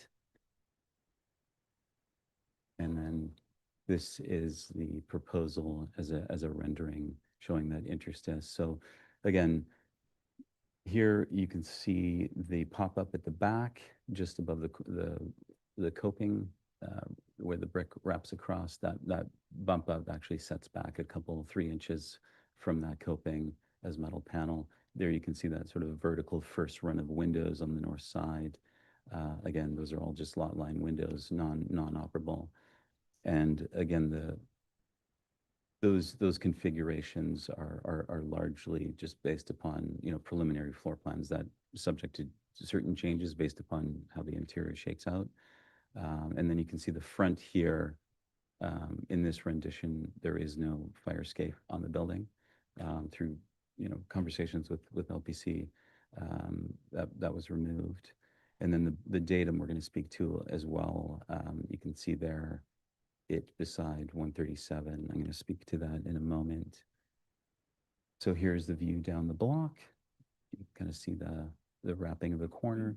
And now in this rendition, earlier on, you saw there were 2 types of brick, one that was previously approved as a different shade. In this case, just to unify those facades a little more, we carried the same coloration of that front brick to the side, just to unify it a little bit. But there you can see that 2/2 in that first vertical rung of windows.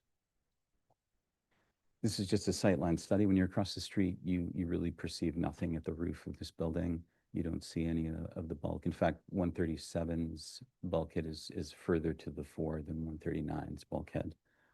Again, those are the configuration of the windows, the lot line windows, and again, subject to slight adjustment based upon the interior. And then again here, this is just to show the sort of deep understanding of the datums, the coursework of the brick, and understanding what we're dealing with in terms of sidling up against this fraternal twin, and making sure we know all the measurements as they drag across from one building to the next. And then this is just looking at the fiberglass cornice and looking at an exact replica of what is there today. As Christine pointed out, all of the cast iron ornament will be cataloged, salvaged, recorded, and put back on the building. Anything that can be salvaged. And in fact, there are a lot of missing lion's tongues, missing ornament on, as you'll see in the original photo, from some of the lintels and so forth. So all of that will actually be brought back. Here's another image of the windows, coloration of the brick again, I mentioned. And then this is the base condition of the building. So in this case, you can see the upper right-hand corner, the sort of nature of the ad hoc sort of signage that all goes away, that sort of parged front. And I'm going to jump to a historical slide in a moment, which speaks a little bit further to that. So looking at keeping all of the engaged cast iron piers exactly where they are and not moving them. In the next image, you can see here. So the replacement of that sort of parged band, and on the right-hand side, you really see 137 in this sort of 1930s photo beside 139 Thompson. It speaks to that sort of historical condition, albeit, you know, years later. On 139, we looked to bring some of the language from 137 across. So looking at that entablature and that water table in dialogue with LPC, it felt appropriate to kind of bring that across to that datum between the first and second floor. And as you can see, 137 is built out a little on their storefront. Ours, in fact, you can see on the left, on the bottom, ours sort of scales back and steps back. So we're sort of hearkening back to the recessed entry between the 2 middle piers, creating an ADA entry on the left. Sorry, Richard, could you speak into Yes. the microphone? Oh, sorry. Yeah, I was my getting- apologies. Here you can kind of see just the sculpting that happens. So the piers are remaining in all their locations, and then we step back to the facade. And then we created a more ornamental louver band where previously all the ad hoc signage was. But again, you can kind of see the profile there from 137 in the middle of both the images and the line drawing of what would be carried across 139 Thompson at that base condition. And so ultimately, this is the final sort of place that we arrived through many of our conversations with the staff and the directors and so forth at LPC, showing it in its entirety. And I'll rest here on this slide. This is our final proposal for 139 as it stands today. Thank you. Thank you. Commissioners, questions? Commissioner Goldblum? Rear facade. I noticed in the section there were balconies. Yeah, I'll jump to that. There's an image in the appendix.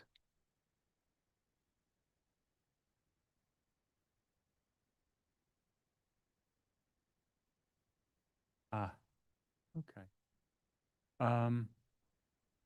And a few questions.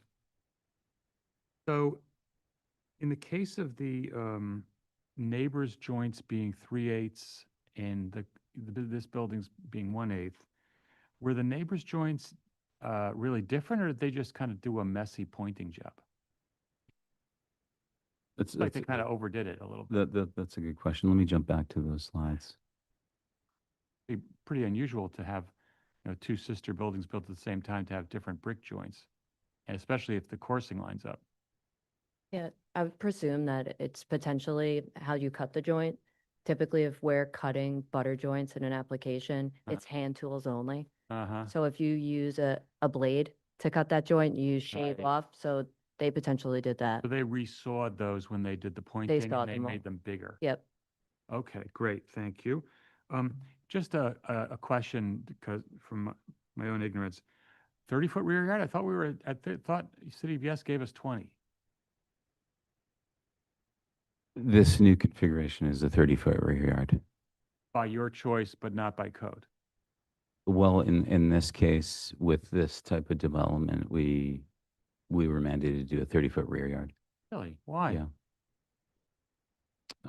Well, that's what through our process, that's what we were indicated to provide. Okay. And why you noted that in the rendering that you're not showing the fire escape. Is that because you're not intending to put one back, or and if not, why? Yeah, no, that's a great question. We had in earlier renditions intended to put it back, but through our conversations with the team at LPC, it was felt that we didn't necessarily need to put that back. And you noted that you're carrying the front facade brick onto the side wall. That's not the historic condition, right? The historic condition has a more common brick on the side. Currently, it's just a parged surface. No, it's under it. Yeah, bricks are underneath. Right. And I mean, is it your belief that those bricks are the same kind of bricks as they have on the facade? They're likely not, because that was a prior party wall, so they're Okay. they're an inferior brick. Are It's part of the problem of that Great, facade. thank you. And was there a pediment at the top of this building as well that was removed over time, or was there just never one? As far as we could see from the record photos that we were able to obtain, no. Got it. And The just pediment was only on and just 137. last thing, your first floor where you have your storefront is a residential unit, right? That's why it's kind of got the different scale. Yeah, we're showing it as a residential unit. Got it. Yes. Thank you. I also have a question. As somebody who's not an architect or an engineer, is the justification for demolition, is it because of something like interior structural issue, or is it because of the front facade deterioration of the brick? Can you describe it in perhaps non-technical terms as a quick summary? Yeah, the issue is the structure of the building itself on the interior, and the joists themselves just don't have the capacity to span the way they're spanning at this point. And so that can't be kind of reinforced, and it can't be, you can't do something from the interior, the whole building has to come down? The issue becomes the level of reinforcement that would be required passes into the new code aspect of it. And then at that point, you can't rely on the masonry bearing walls for any kind of lateral support. There's many different triggers that it goes down once you get past that 110% rule of floor replacement. Okay, and then my other question is, I guess the one next door is 137, which was built at the same time and probably under the same conditions. Why has that one, I guess, held up better than our building? Well, again, I think that points to the point I made earlier, that 65 years later, that the building beside it was demolished. So for 86 years, it was an exposed facade done with sort of inferior brick. So there's that to contend with, just the nature of that removal and how that was done and undertaken. Okay, thank you. At the same time, the only reason that we actually found this, and it may not be found at 137, I can't speak to that because I haven't been in that building, is through the work that we started doing, and it just started to unravel as we did more probes and found out more about the existing conditions that are completely atypical for a building of this ilk and building characteristic. Personally, I would not have expected to see this, but once we started opening it up more and more and kind of peeling the onion, it got worse and worse, unfortunately. Thank you. Commissioner Really, Ginsburg. that's why it led to the CCD one, because everything was pointing to new code. So we got that approval from the DOB to use the new code on the building because of how deteriorated it was. Thank you. Commissioner Ginsburg? So a few things, but to follow up on what Commissioner Goldblum said, how tall is this proposed building? The exact height,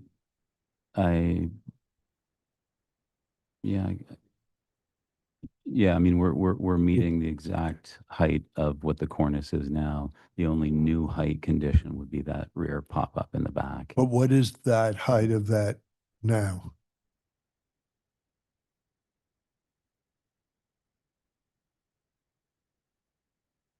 Just jump to that slide.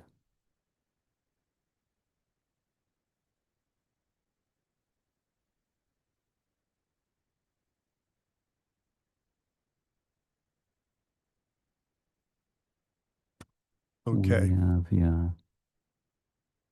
So to follow up on Commissioner Goldblum's question, 17 months ago when City of Yes for Housing was passed, buildings under 75 feet, or the portion of a building under 75 feet, only need a 20-foot rear yard, not a 30-foot rear yard.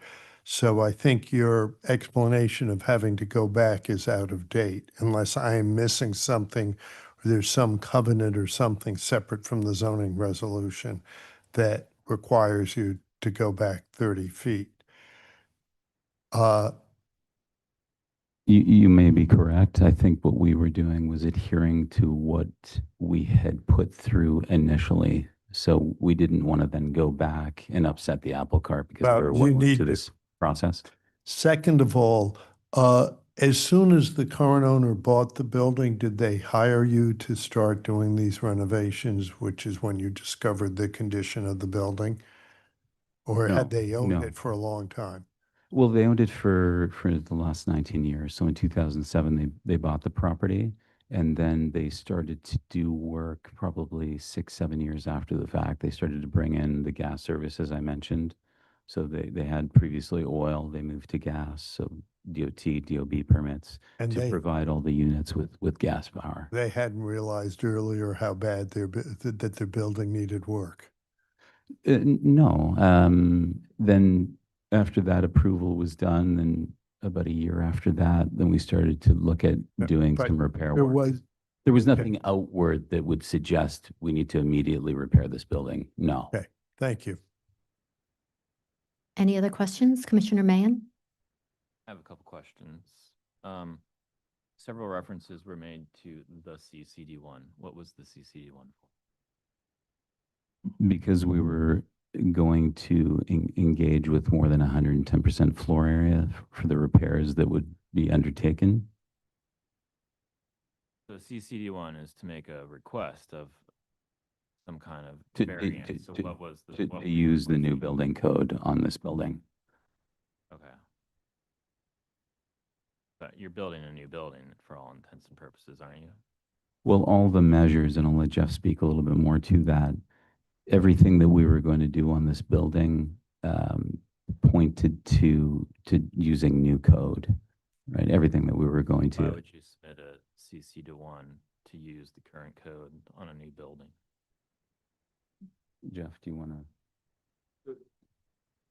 I don't understand what the CC, I mean, there, when you say the CCD1, I mean, architects submit CCD1s for all kinds of different variances. There's not just the CCD1. You made a particular. Correct, yeah, a predetermination to get a CCD1 to use the new building code on this building. Right, okay. Yeah, I'm not following why you would need a variance to use a new building code on a new building. All the structural repairs that we were going to undertake required us to use new code. So I think through some of our conversations with what we were going to do to this, everything led to us looking at new building code and using the latest codes. You're demolishing the building, are you not? We are, yes. So you're building a new building after that? It was a step in that process to determine what code was intended to be used. Okay. Sorry. Okay. So perhaps along those same lines, I didn't fully follow the logic chain that gets you to demolition. I'm building on Vice Chair Master's question here a little bit. You know, she asked,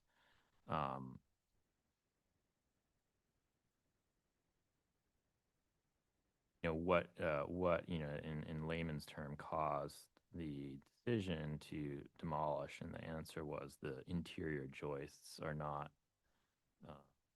structurally sufficient. A follow-up question was asked, and you stated the exterior facade was exposed for 80 some years. So maybe you can like outline like really concisely sort of like the decisions or the decision there, because I don't really follow how the interior joist leads to the demolition. Yeah, or how the absolutely. exterior being exposed leads to the failure of interior joists. Maybe there's They're two separate okay items. The interior joists being the issue that we're seeing, that led to the requirement to go to the new code. The actual this current state of the north wall, yeah, and what would have to be done to it to have that be stable, and we would essentially have to take that north wall down yeah. because of the exposure and the water mitigation through in a bearing condition. We have other things, I'm sorry, in there about the mortar composition and the deterioration of that north wall. Once the joists were all getting replaced and the north wall is coming down, you essentially have a new building. Right. I mean, code-wise, you have a new building as it is, but at that point, what are we actually saving? And that's what Christine had gone through about replicating the front facade to keep that historic fabric as much as possible. Thank you, appreciate that. I have one more question actually on that last issue. So 80% of the bricks, you know, were cataloged, you know, with excruciating care. Appreciated that very much, with all kinds of different defects. But all 8 of those defects, I don't imagine would necessitate a brick replacement, would they? Some of those things were restoration or organic growth, things of that nature. I guess not particularly all. I mean, I have for 49 Grove, the precedent project that I had showcased. That project actually started with the attempt to salvage the brick for reinstallation where we could, and wound up to replacement of all, just based on you're also going to have some damage during demolition. In addition to that too, I mean, we could be as careful as possible, but figure that 80s, Sure. you know, you'll probably still be around that number. given maybe we can save some that are discolored, but I would think the trend would be still around that number following the demolition process. Thank you. I also have a follow-up question, and I'm just going to ask it because it piggybacks on what Commissioner Mahan had said. So what we're saying is that the side facade, which was exposed and which was never meant to be exposed, has significant damage, and that I understand over time. But because of that and the issues in the, I guess, the joints or the structural issues, that kind of triggered that, in addition to the fact that you'd have to go to new building codes, that triggered the demolition. Correct. But couldn't you theoretically rebuild the side facade and shore up the interior structural elements We and go to a new building code and still not demo the whole building? we're replacing the floor structure as it is, and I appreciate the question. The rebuild of the wall itself would have to be done in such a way that it meets the current wind and seismic requirements that the original wall never had to do. We would be inserting then structure inside of that portion and inside of the wall itself, to where we would be then creating that lateral system as it is. And we would actually then, on the interior of the building, we then need the fire egress stair, we need the elevator, we need ADA compliance throughout. So we're actually then inserting more structure inside, and in the end, you get to essentially where we are today. Am I incorrect? And I asked this to the architects, isn't that done often, where you would rebuild the interior? I feel like we've seen that where entire interiors are redone. Right? It's the combination with the north facade wall that becomes the issue. Okay, thank you. Commissioner Ginsburg? So I have a question with math and code. So I understand that the code says if I replace and expand so that the floor area is more than 110% of the original floor area, then I have to bring it up to the new code. If I have a building with 10,000 gross square feet, as long as I don't make it more than 11,000 gross square feet, that doesn't trigger that. What am I missing here? It's what is left to remain of the existing floor area over what the new floor area in that space is. So if you have a 6-story New floor construction, not floor area. I'm sorry, new floor construction. Yes, you're Thank correct. you. Yes. That answers the Yes, question. there's no increase, and you can see if you go back to the other slide there. What we're showing here is the existing floor area, and if we were to replace that exactly the same with new structure, it goes under the new category as opposed to the existing. Right. Thank you. Okay, commissioners, do we have any other questions? Just a quick Commissioner one. Trent? I see that it's the spanning of the joist, the sagging in the middle. What was missing originally? What should they have done originally, the builder that built this?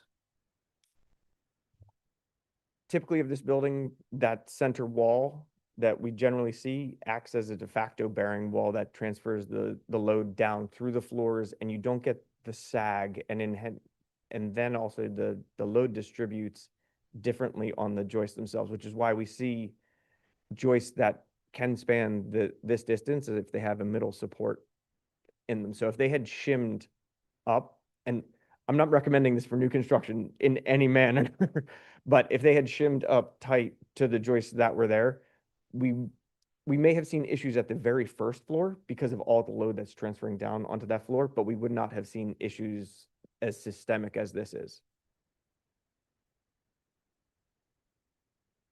Any other questions?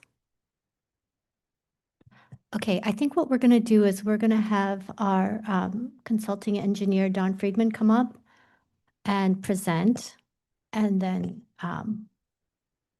we can go from there.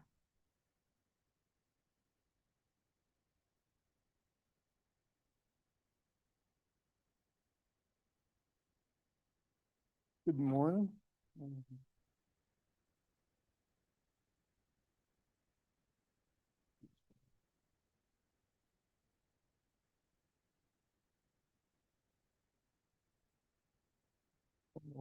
what the problem is.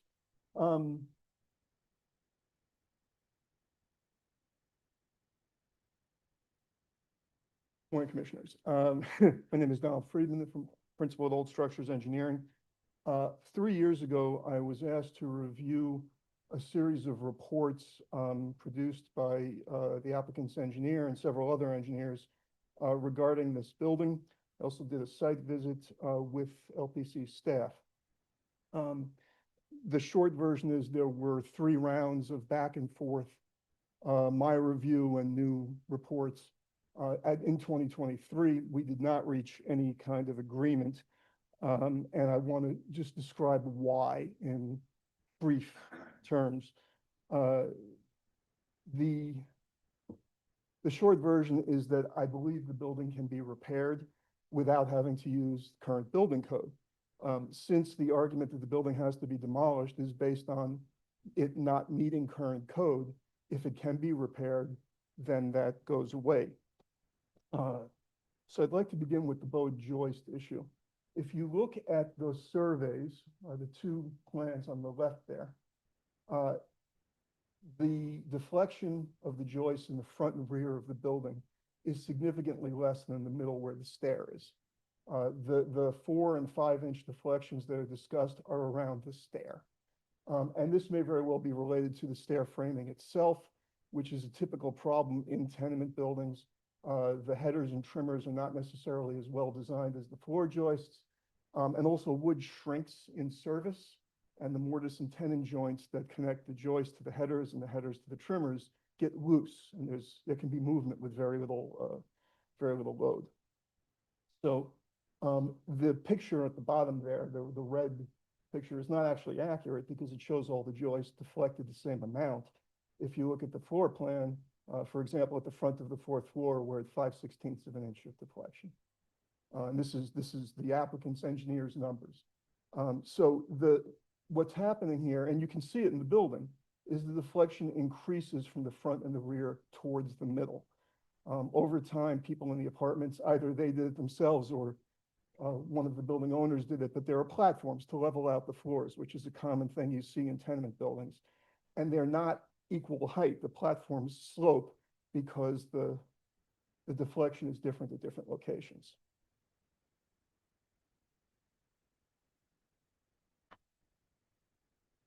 I would also just point out the deflection limits that are discussed in various places come from current building code. And there is no requirement in the current building code that existing structure meet those deflection limits in Chapter 16 of the current code. That obviously a deflection of 5 inches is a problem. It is a serviceability issue, but there is not a code issue requiring the joists meet the L1 240 and L1 360 limits in the current code. That's actually the picture I want. The picture at the bottom here, the joist is not bearing on the center wall. The building in its current state, and for something like the last 6 years, has little or no live load, and the joists are short. Obviously, the joists are not in the same position they would be in if they were not shored and they were loaded. So if you picture what would happen if the building were in current use, that joist at the top of that photograph would deflect downwards and come in contact with the center partition. So the statement that there's a gap and therefore the center partition is not carrying load is based on a current sort of not normal condition. In use, it would be in contact, it would be loaded. There also are girders and posts in the cellar. So I'm not sure where the belief that the center partition was not meant to be bearing comes from. One last comment on this slide. The typical trimmer is shown as overstressed, stressed to 740% of its capacity. Wood will not survive that. So if the trimmer is spanning the full width of the building and is overstressed to that amount, it would have collapsed long ago. So either the center wall is carrying it and it's not overstressed to that amount, or there's something magic going on here. It's a huge red flag in structural analysis when you come up with an answer that doesn't match reality. And that, 110% of capacity, that's fine, but 700% is not.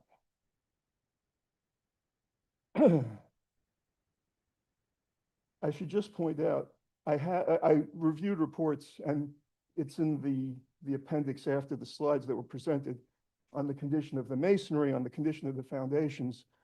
I can go into that if necessary, but it's sort of the same kind of thing.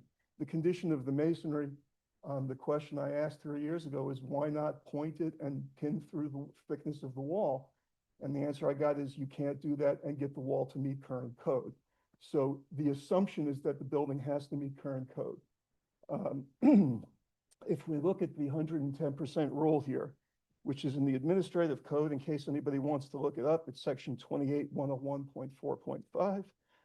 A couple of things. The first one is that changing the deck, changing the subfloor does not count as demolition. You can remove and replace 100% of the subfloor in a wood joist building, and that calculation will get you to 0%. And that is, sorry, the section I just quoted, when such floors are removed together with the supporting beams, joists, decking, and slabs on grade. You have to remove the structure, not just the deck, for it to count. The next thing, one of the questions I asked 3 years ago, is why not sister the joists? In which you do not remove the existing joist, you put a new beam next to it. And I asked that specifically, the Building Bulletin 2016-12, which you see a page of there on the right, from that building bulletin, strengthening any structural support, including sistering floor joists or other modifications to the floor or roof assembly, whenever the existing structure is to remain and carry load, will be included in the existing floor surface area. You can sister 100% of the joists in the building, and that calculation will be 0%.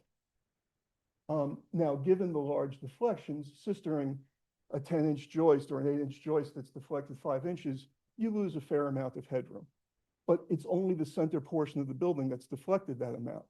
So if, for example, you were to sister at the front and the rear, where the sag is smaller, and rebuild the center, I ran the numbers, you would come up with 40%. So you would be well under 110%. You would not have to meet current code. The assumption that you have to meet current code is based on the assumption that the only way of dealing with the floor joists is to replace them. And that is simply not true. There are other ways to address this, which, I'm sorry, one of the commissioners pointed out. I've reviewed a fair number of projects for the commission, and sistering floor joists is common. Repointing masonry walls is common. These are ordinary repairs. I'd like to finish with something that is a little more theoretical. As of the beginning of this year, an existing building code has been passed into law in New York City. It takes effect next summer of 2027. So it does not apply to this project today. However, A, the building department has already started training both internally and for design professionals. B, the building department will allow you to use it now if you make a request, a CCD1. And C, it provides a guide as to the direction the building department is moving.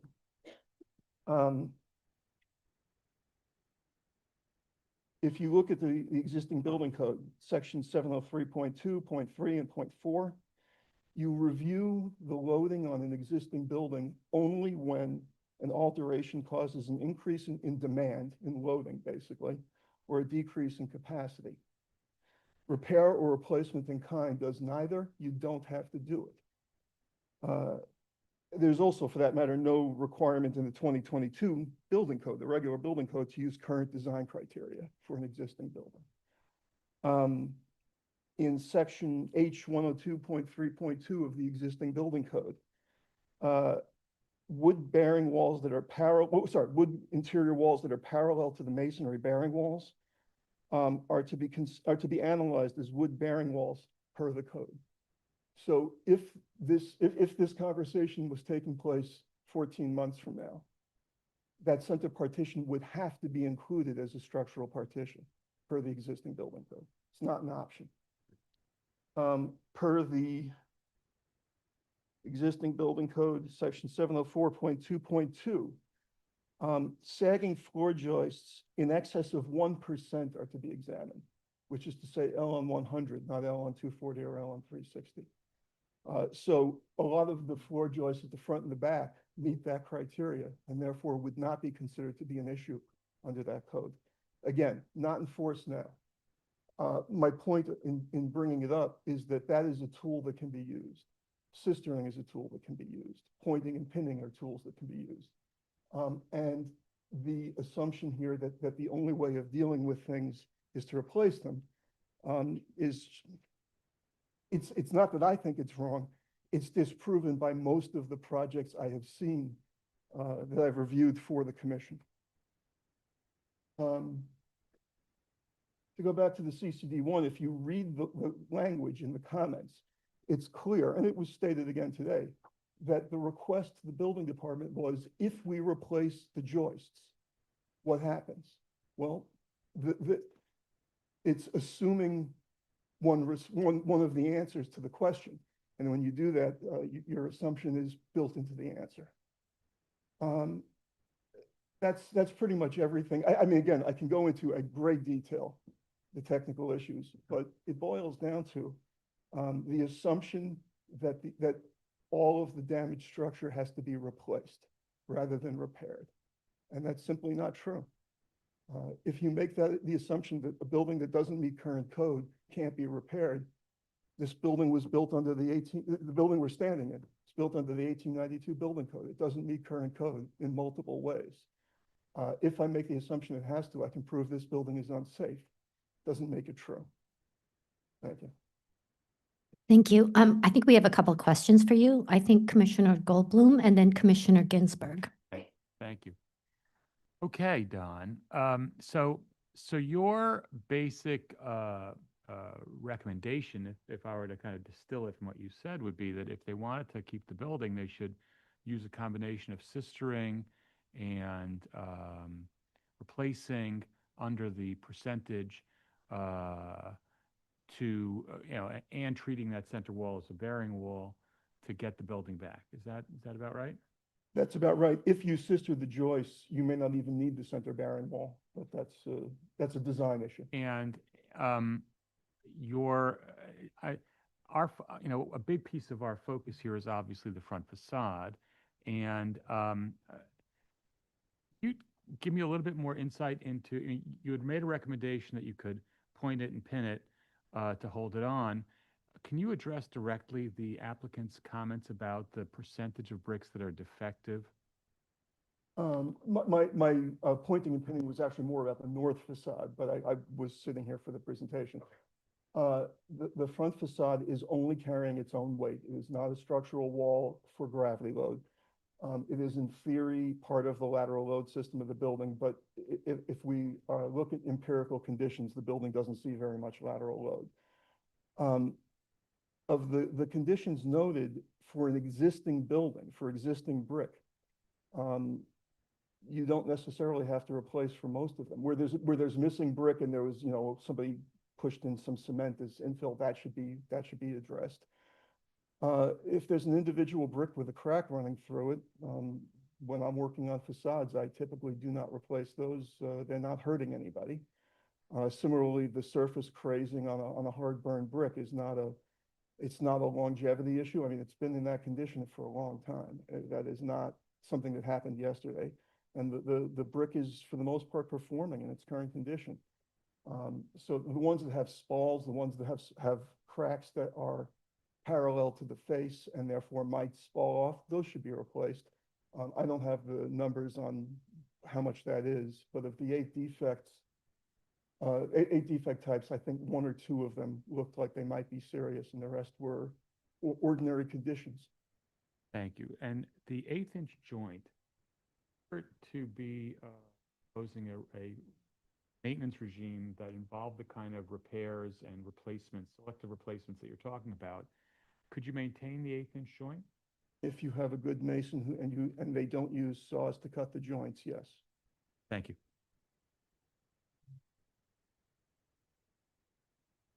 I think you partially answered my question, Don, but I just want to confirm the north wall, which is the wall that's been exposed for 60 or 70 years, but wasn't designed to be exposed, you feel is salvageable and doesn't have to be rebuilt, but can be pointed, pinned, et cetera. It's a common brick wall with, ordinary joints. I'm not sure if we're talking about a building from the 19th century, I'm not sure what design of that for weathering would be.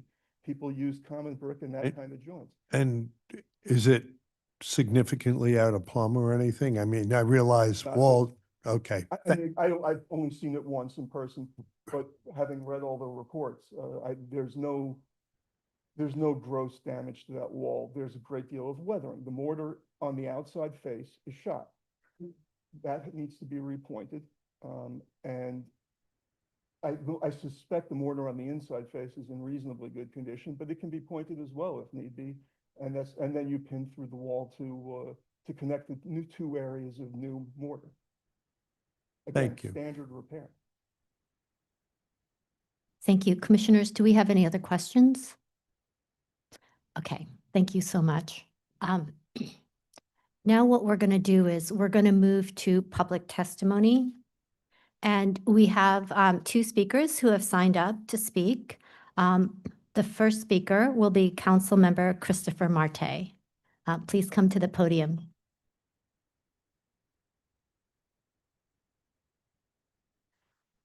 Good morning, Chair, and also congratulations on the new permanent position. And good morning to the commissioners. I'm Councilmember Christopher Marte. I represent the area, and I'm also chair of the subcommittee on landmarks in the New York City Council. Thank you for allowing me to testify on this application. I'm here to express my strong opposition to this application to demolish 139 Thompson Street, following up on a letter I sent to this commission in February. The application before you is clear manipulation of landmarks laws and a disgraceful attempt to destroy a piece of New York City's history through a thin veil of self-inflicted harm. 139 Thompson is a contributing site within the Thompson Historic District, and while not an individual landmark, it represents the architectural and historical nobility of the time and place. The building not only shares its unique typology with the rest of the district, but with its sister building at 137 Thompson. If you need a reason to believe that disrepair at 139 Thompson is wholly avoidable, just look at its immediate neighbor to the south, a shining example of what this building in question today could look like if it never was bought by this current owner.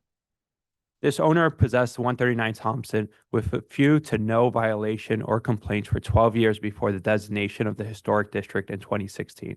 Only after this decision did the building start to fall into steep decline, to the detriment of the 12 rent-stabilized families who resided there and were forced to vacate in 2019. Today, after a decade-long pursuit to undo the protections placed on it by this very commission, 139 Thompson is finally up for demolition. I share the concerns of the community board, local advocates on how we reached this point of disrepair. I would be truly disturbed if the commission created to protect buildings and legacies like this one might actually believe the narrative laid before us today. Regardless of what is planned to be built on it instead, a contributing building in a historic district should never be vulnerable to such blatant demolition by neglect. But we may always expect owners like this to try and game the system. This is why we have this commission, to really stop these bad actors. I hope you take up the duties of the commission today, follow the decisions to protect this building only 10 years ago, and reject this application. I want to add two other things. A few weeks ago, we actually had the LPC in front of the city council. And one of the things I brought up, and actually it was surprising to me, but in a positive note, is the amount of buildings that don't get demolished that have rent stabilized units in a way to protect affordability.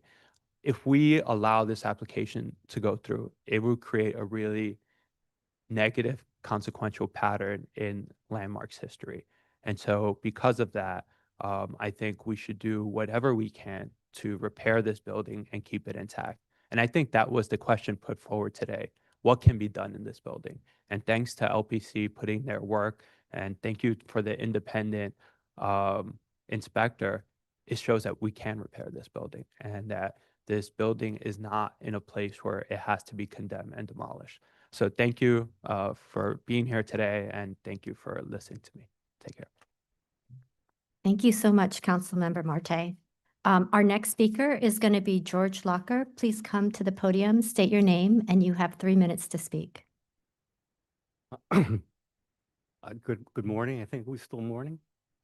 My name is George Locker. I live at 132 Thompson Street. I've lived there since 1977. I have 3 windows facing Thompson. When I sit at my desk, I look at this atrocity across the street that's had a 5 or 6 story netting and planks and garbage for 5 or 6 years in the historic district that was created because of the facades. So we have lived, our neighbors, we've all lived with this disgraceful facade while the landlord, the owner, the applicant here has allowed the building to deteriorate. So I want to put a little social context to this application, which I strongly oppose. First of all, there aren't just buildings to the north of 139. There's a gymnasium that the Little Red Schoolhouse rents during the year, and every day, I don't know, 30 to 100 children either walk to that gymnasium or a bus to that gymnasium in the morning, about 10 feet away from this building, this neglected building. North of that gymnasium that the school children use is the rear of the St. Anthony's Church, very famous church. It's also the senior entrance to the church. So this disgrace of a building that this applicant has allowed to fall into disrepair affects school children every day, churchgoers every day, and everyone else who lives on the block. And we resent it. And I want to make it very clear that the people of Thompson Street resent that we have a historic district. And as soon as a historic district is created, we magically discover that this building can't stand anymore. I want to suggest I'm not an architect. I think the architecture here and the gentlemen and the ladies who represent the owner, they've been given a mission. We're going to sell, the current owner is going to sell 5 units in a new building for $3, $4, $5 million each, and the building has to look like it's worth it. And people have to know if they spend that kind of money, that they have basically a new building and a new structure. So this whole discussion starts with what the end result, what this owner wants, which is a luxury building. He's not rebuilding this building for the 15 rent-stabilized tenants who are hounded out. Now, this owner comes before you. I think you should know that. If you look at the DOB Now website, as of 2 days ago, the owner owes $7,000 in penalties on 6 active violations, including 2 violations for failure to correct immediately hazardous violations. There are repeated DOB violations of a structural nature on this building as recently as January 14th, 2026. Now, I'm so sorry, you are past the 3-minute time limit, if you don't mind summarizing. yeah. About a month ago, 2 months ago, the city arrested an individual who was making bombs and planting them around the city. This is all in my written letters. I think you should have 2 written letters from me. Where is this gentleman making and storing his bombs? On the top of 139 Thompson Street. Because it's an abandoned building. This is a zombie building. They don't even have the decency to have a locked door. People go up and down, and a bomb maker was on the roof of that building while these people were making elaborate plans for building a new one. So I strongly urge you to deny this application. What you have here is an individual who just shot his parents, and he's begging for mercy because he's an orphan. I think this whole process before you, I hope, leads to a denial. Thank you very much. Thank you. Is there anybody else in the room who would like to speak on this item? Noting that there isn't, I'm going to turn it over to Stephen Thompson to see if we have any remote testimony. Those joining via Zoom who wish to speak, please use the raise hand function, after which you'll be promoted to panelist when your name is called. We ask you to unmute yourself, state your name for the record, and you'll have 3 minutes to speak. The first speaker will be Chanel Spence.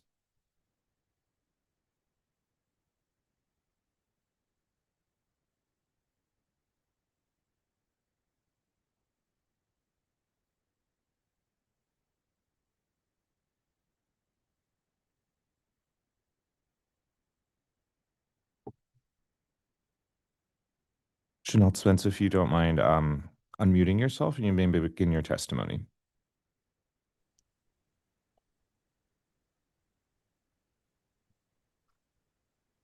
I'm Chenault Spence, the chair of Community Board 2, Manhattan, where this building lies. Much like the chair, we come not as experts in engineering and reconstruction, but as people with a great deal of experience. In other words, we know demolition by neglect when we see it, and we see it here. Our concern is that there be no reward for this, and that indeed there be penalties in the form of rebuilding the building as it is without demolition. We further have a community board concern in general about the housing situation relating to this building. The neglect that allowed it to be vacated and the circumstances under which it was vacated, and the very unappealing idea that these controlled apartments, stabilized apartments, and reasonably priced ones have all been sent away and is to be luxury housing. Simply, we recommend denial of the demolition and restoration of the building. Thank you. Thank you. The next speaker will be Historic Districts Council.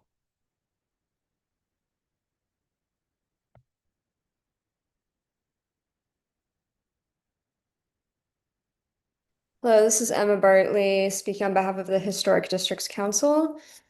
Before proceeding, I would just note that our review committee formed this testimony without the knowledge that LPC's consulting engineer had conducted a study, which affects what we've written slightly, but I'm just going to proceed with what we have prepared. So HDC finds the demolition of this contributing 1875 tenement concerning, and we oppose the demolition as proposed. While the applicant plans to reconstruct the historic facade, reconstruction cannot replace the authenticity and material integrity of the original building. Retention and repair of historic fabric should be prioritized over demolition and replication. In agreement with our preservation colleagues, we are not convinced that demolition has been sufficiently justified, and we urge the Commission to require an independent structural assessment to determine whether the building is truly beyond repair. This case also raises broader concerns about unnecessary demolitions of historic buildings, particularly where deterioration may be the result of neglect. Such applications should be carefully scrutinized to ensure that contributed buildings are not lost without clear and compelling justification. Finally, while we recognize that housing policy is outside LPC's formal purview, we note that the existing building contains 19 housing units, 12 of which are rent regulated, and that the proposed replacement would reduce that number to, I believe, 6 non-affordable apartments. As an organization long focused on the intersection of preservation and affordability, we emphasize that retaining historic buildings like this one can also help preserve existing affordable housing. This project underscores the broader public value of prioritizing repair and reuse over demolition. We urge LPC to require further analysis and to pursue retention and repair wherever feasible, approving demolition only as a very last resort. Thank you. Next will be Dina Tass-Winter.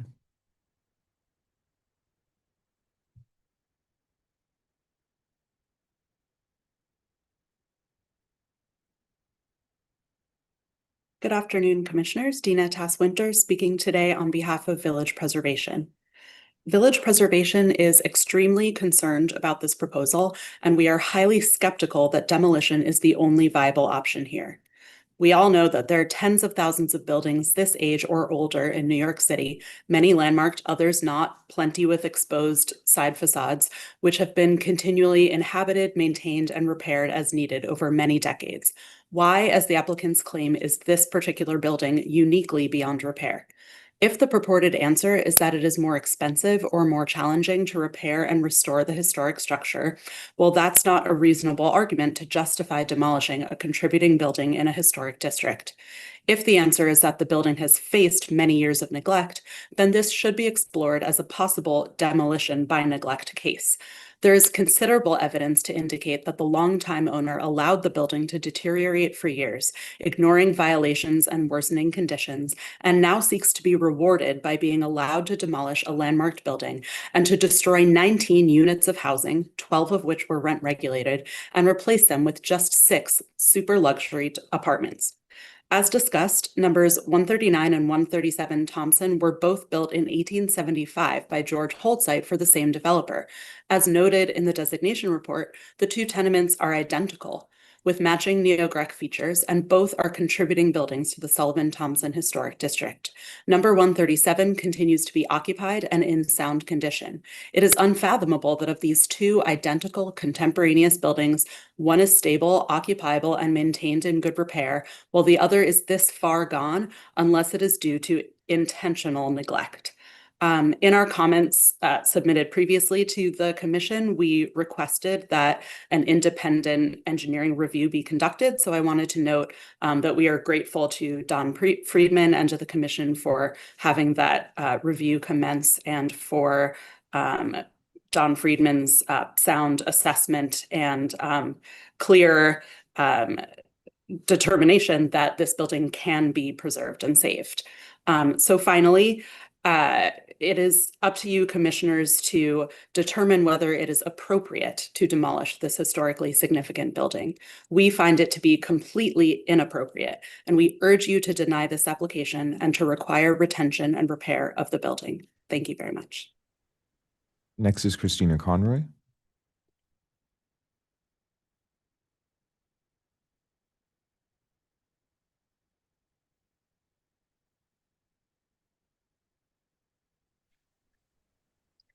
Good morning, Commissioners. I'm Christina Conroy for the Victorian Society, New York. Now, the demolition of a designated New York City landmark must create serious concerns and raise many questions. A look at the history of the district and the previous regulatory actions at this building answers some of them. The Sullivan Street Thompson Historic District was established in December of 2016. Less than 2 years later, on July 24th, 2018, the Commission voted to grant a certificate of appropriateness 19-29746 for major exterior work. It included reconstructing the parged outer wythe of brick on the secondary north facade, the longest facade of the building. An amendment to that permit added an exterior alterations on the east-facing street facade, the west facade, the facades of the light well, and replacement on the roof. The approved work also included repairs to significant cast iron and sheet metal elements on the street facade, including piers, lintels, sills, brackets, and the sheet metal cornice. From the material presented, it appears that the work completed under the amendment C&A was confined to salvage work. On August 21st, 2019, the Department of Buildings began issuing a series of violations against the building. There are now 19 active DOB violations in place. After looking at the timeline of designation, permits, and violations, we believe that 139 Thompson Street must have been in a significant state of deterioration at the time of designation. Now, demolishing and reconstructing it may be easier to do, but isn't necessarily the only approach. We believe an independent investigation, and thank you so much for doing that, focused on the possibility of restoring the building or parts of the building in place should be required and have been, so thank you. This applies especially to the front facade. Rebuilding it with new materials and modern construction techniques will result in a building without any of the character and materiality that make it historically significant. Any elements that must be replaced in kind, including cast iron and sheet metal. The proposed door and side light at the residential lobby shown on board 22 should more closely resemble the painted wood and glass doors typical for an 1875 building. The lost central pediment at the cornice should be replaced. Secondary facades should use common brick, differentiating them from the street facade. Finally, we are concerned that 139 Thompson Street LLP, the owners whose proposal was approved in 2018, are apparently the same owners coming forward with this proposal. We don't know why the previous permits were allowed to expire. We worry that history will repeat itself. Thank you, Commissioners. The next speaker is the user Victoria iPhone.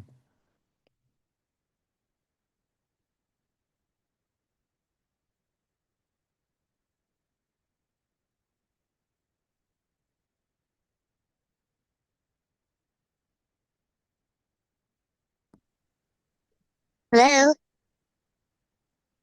Hello, you may begin your testimony. Can you hear me?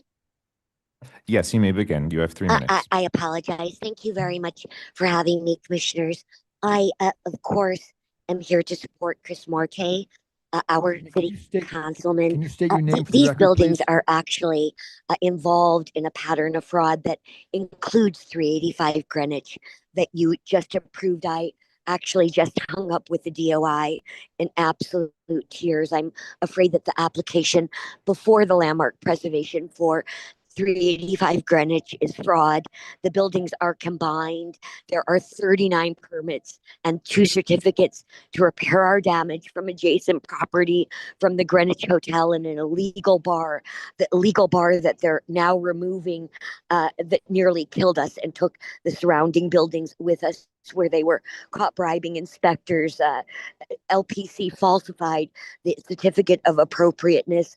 I am absolutely horrified that this commission would have the unmitigated gall to destroy 2 of the oldest landmarks in Tribeca with our life savings invested in these buildings. The buildings are to reflect a limestone mansion. In fact, we disagree with the brickwork.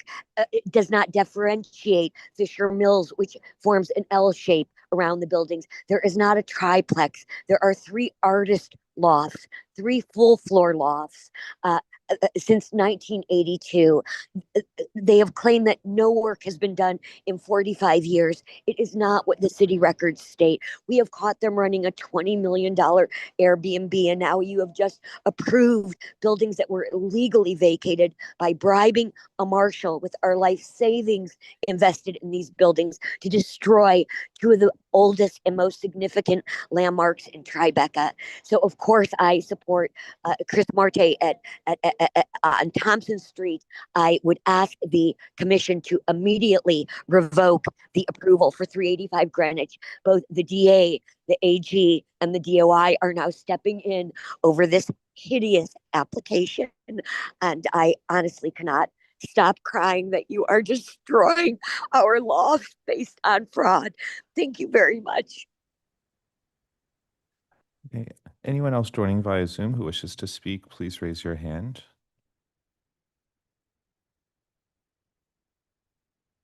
Right. right, seeing none, I'll note for the record that LPC received written testimony from individuals recommending denial, including Assemblymember Glick, the New York Landmarks Conservancy, the Council of Chelsea Block Associations, the Municipal Arts Society, and 2 individuals. Thank you. Would the applicant like to respond to any of the comments? I will. And I'm going to focus on what Don had brought up, and I respect Don very much for what he's done for the city and all the contributions that he's had. But I do disagree with him on a couple of points. Let me go back to this.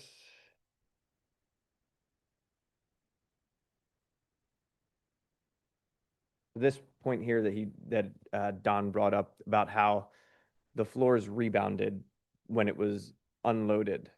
The floor below it also rebounded. And if both floors were loaded equally, you would get the same deflection and the same gap between the floors. Because as the bottom floor deflects more, the top floor would also deflect more, in which case you wouldn't get that closure of the gap itself under the minimal live loading that's happening throughout the building. Typically when we see this, it's just not something that we typically see in a building, and that's why I would have expected, like I said, I would have expected this to be a de facto bearing wall coming down like the new existing building code is going to state. We just don't have that here.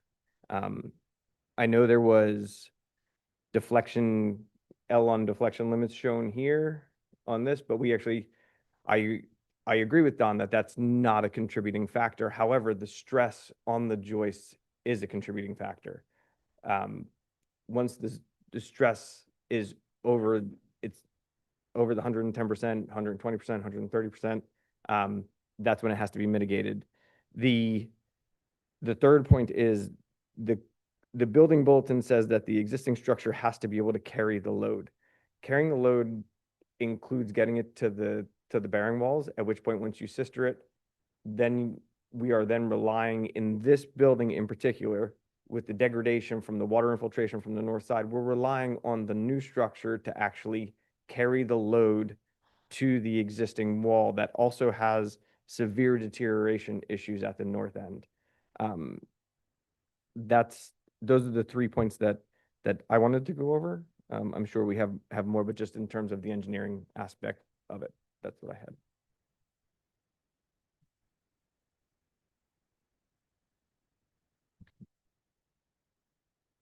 I'm gonna just discuss the street elevation brick. And I guess overall that we are not opposed to the demolition and salvage for reuse. Similar to what I had noted, we attempted to do at 49 Grove Street, of which actually the preservationists told us the brick that we had compiled, which we had mounds of it at our site, that it wasn't reusable. If you could see here on the left-hand side of the overall view, the portions to remain if we selectively demolish defective brick, it's a means and methods issue of how does that brick stay in place, especially at this building, due to it has an inferior style of brick ties. This building does not have a standard metal masonry tie. What it does have is a shifted brick in the backup. I know I'm getting a little technical, but a brick is notched into the backside of certain courses of this building, or is supposed to be. This was a similar condition we found at 49 Grove, where it wasn't as consistent as it should have been. So in demolishing, even if it's a smaller percentage of these red areas, we would have a very unstable facade to remain. So we don't mind demolishing all of the bricks, keeping them on the side and potentially reusing them. It is a concern of what would that look like, and would that be a good option, but we are open to it. So I did want to mention that. Thank you.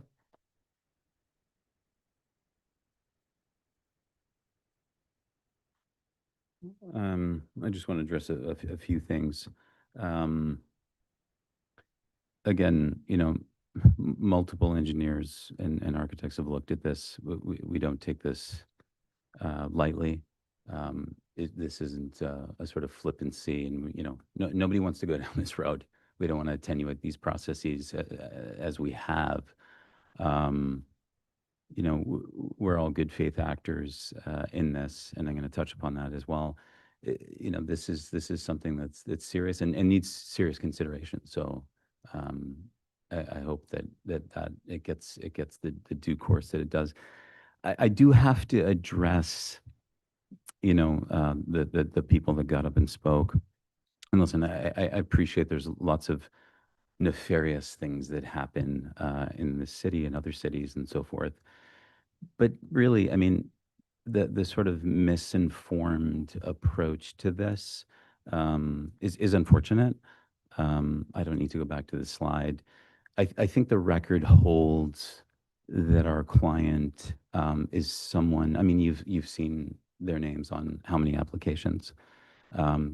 76 landmark restoration projects. This is someone that understands what's at stake here.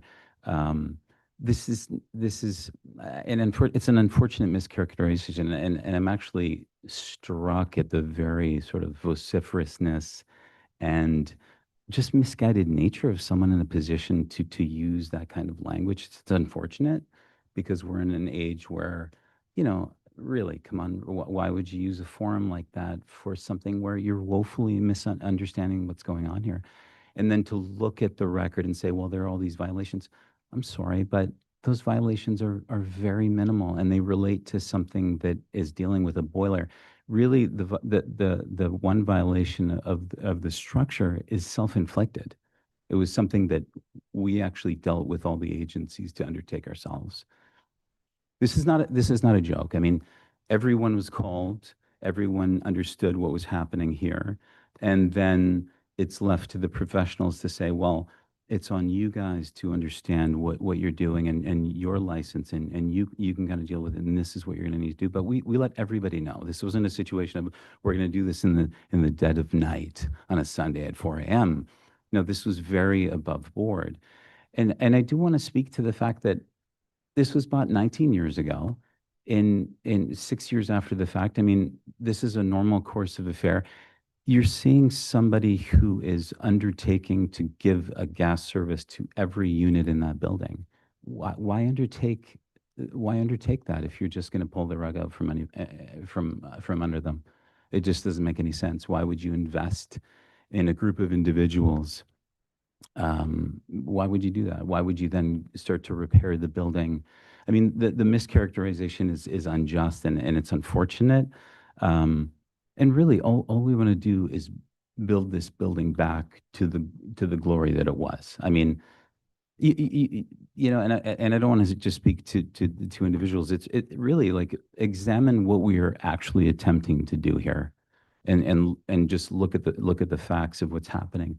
We want to put back this building as it was, if not better. And the characterization of 137 is this glorious beacon.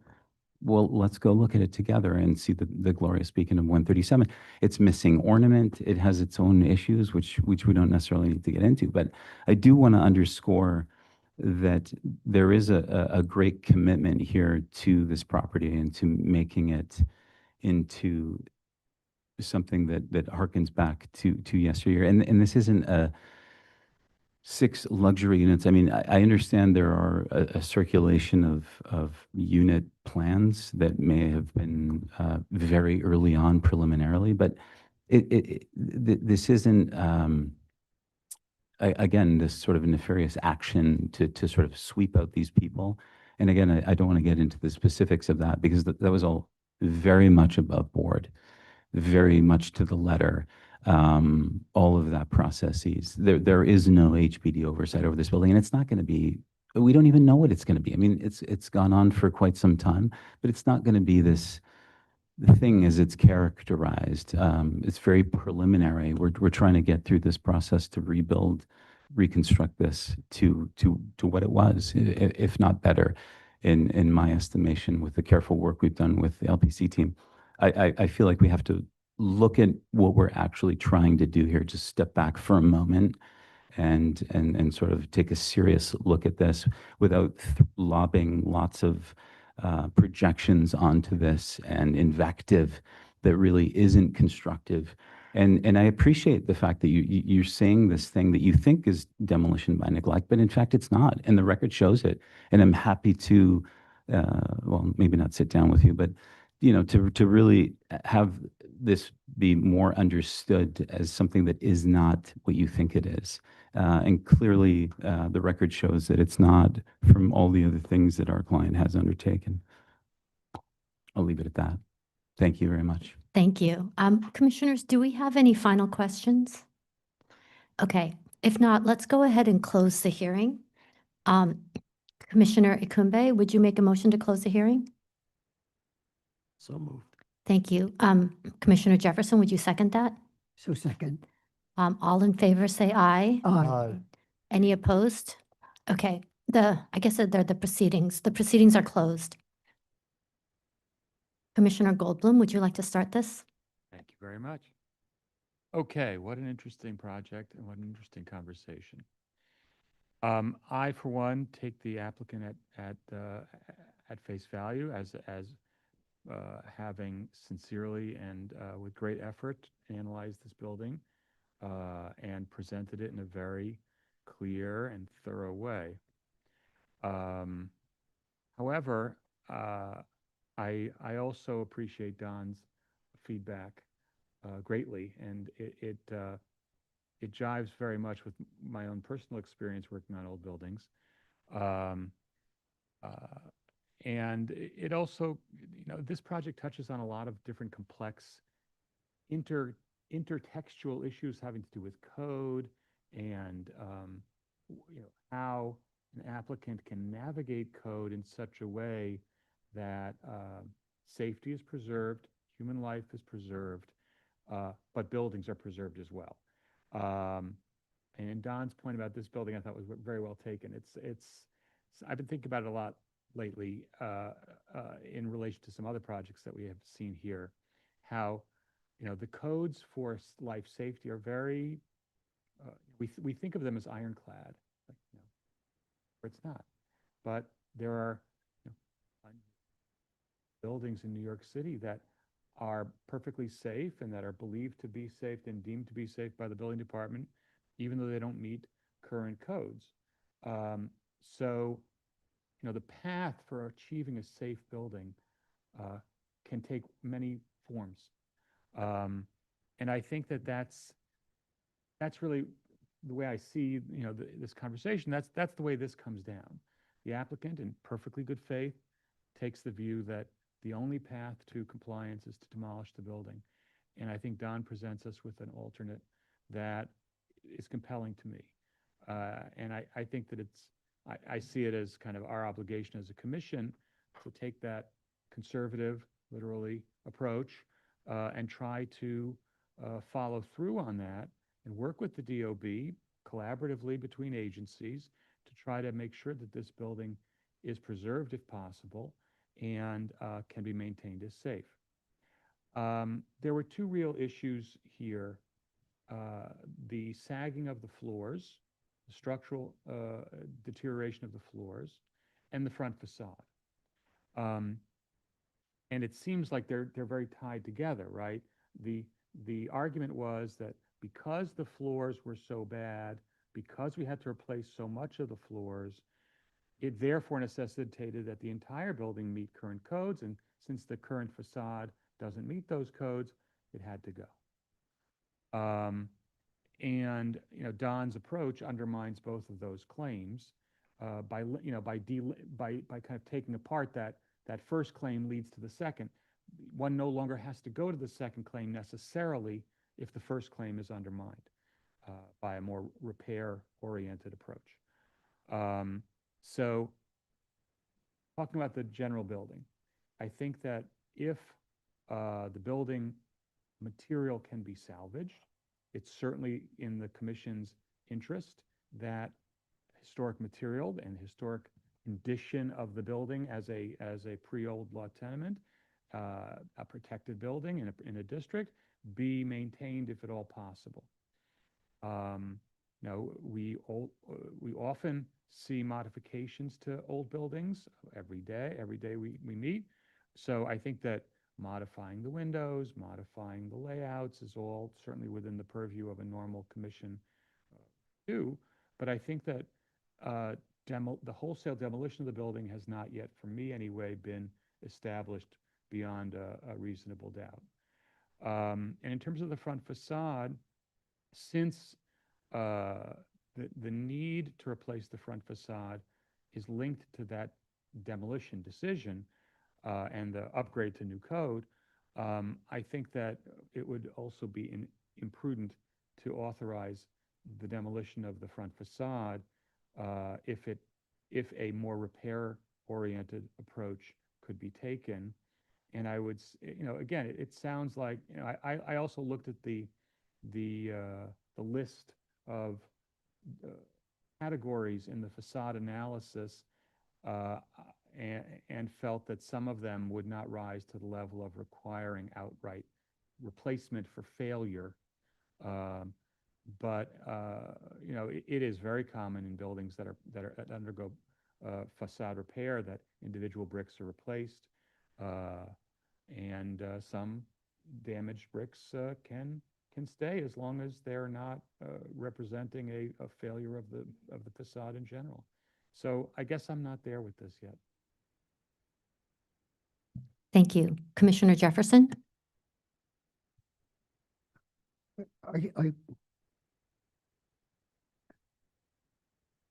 After going through the comments, I came down on the conclusion that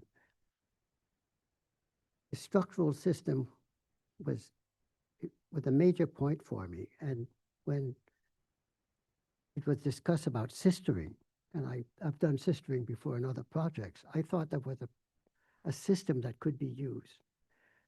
At the end of the conversation, it wasn't clear that it could be anchored to the wall, but I'm not quite sure that's correct. So my comments are, the front facade should be a restoration project, not a demolition project. If there's a sistering, whatever system they can come up with to keep the floor joists from deflecting, they should do that. That should be explored. The bulkhead that on the building is too large. It should be reduced in size. The north facade should be repaired in a way that 10 years from now, we don't have the same issue. The penthouse, I think, is also too large. But these are my 4 or 5 comments. Project. Thank you. Commissioner Kembe?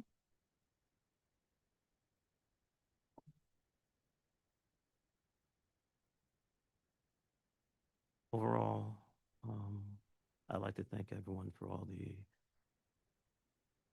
information that they've provided about the project itself.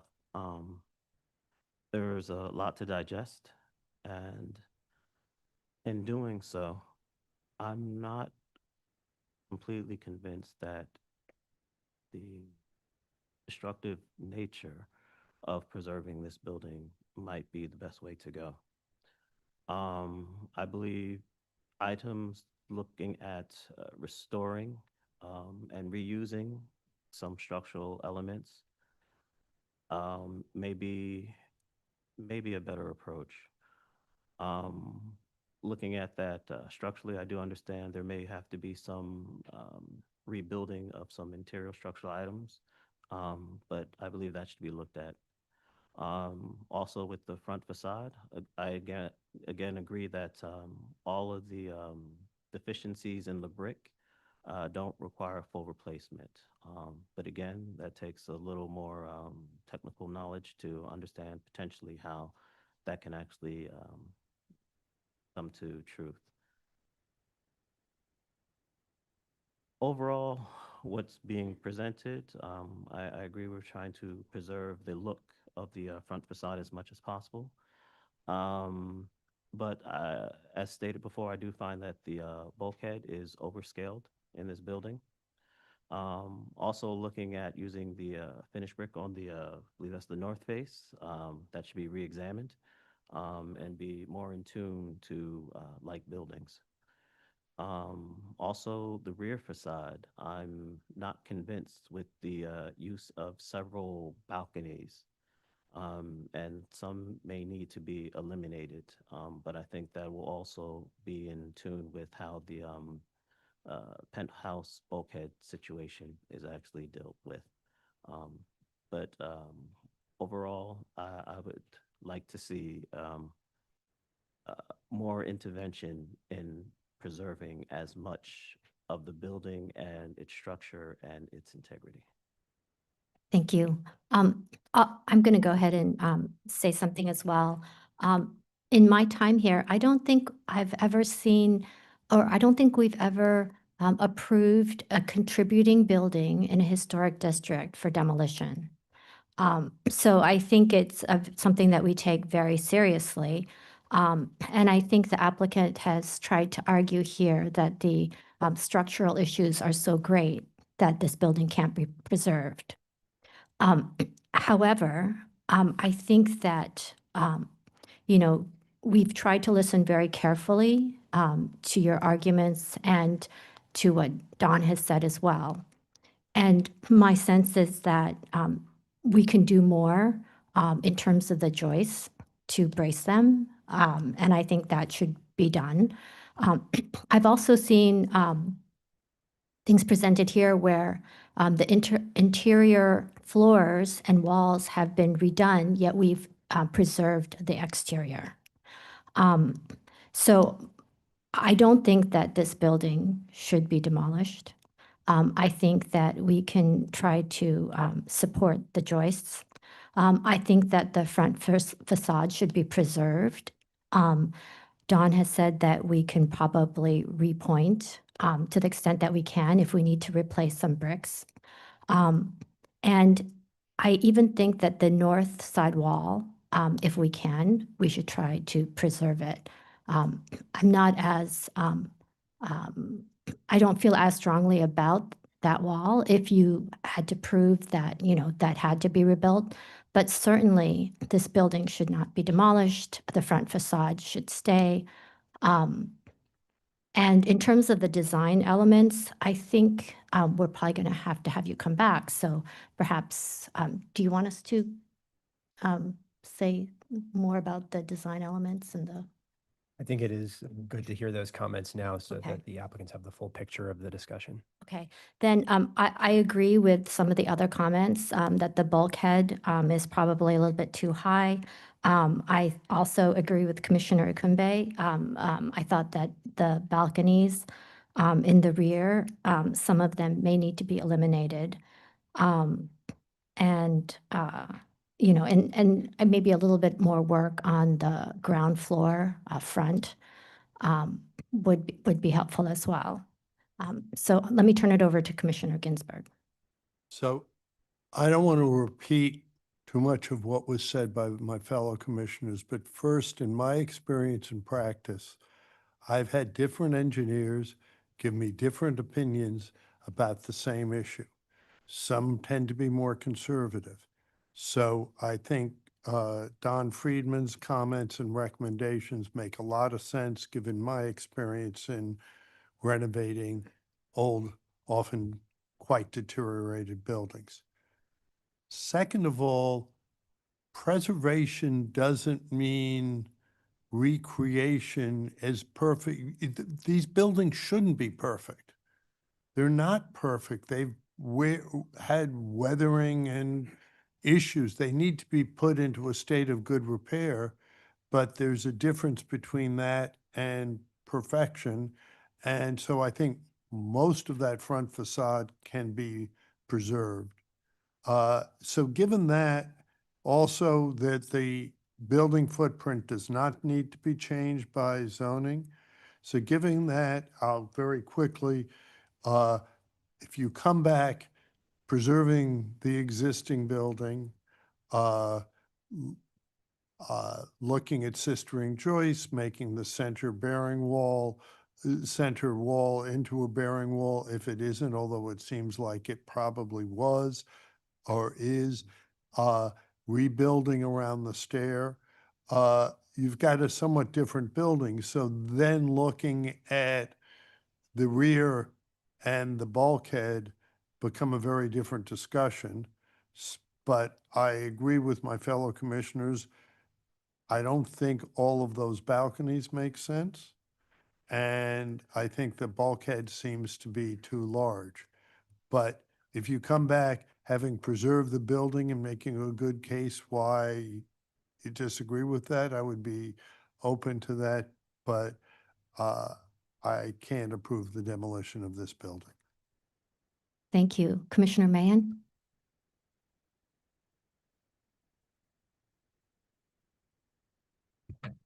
Thank you.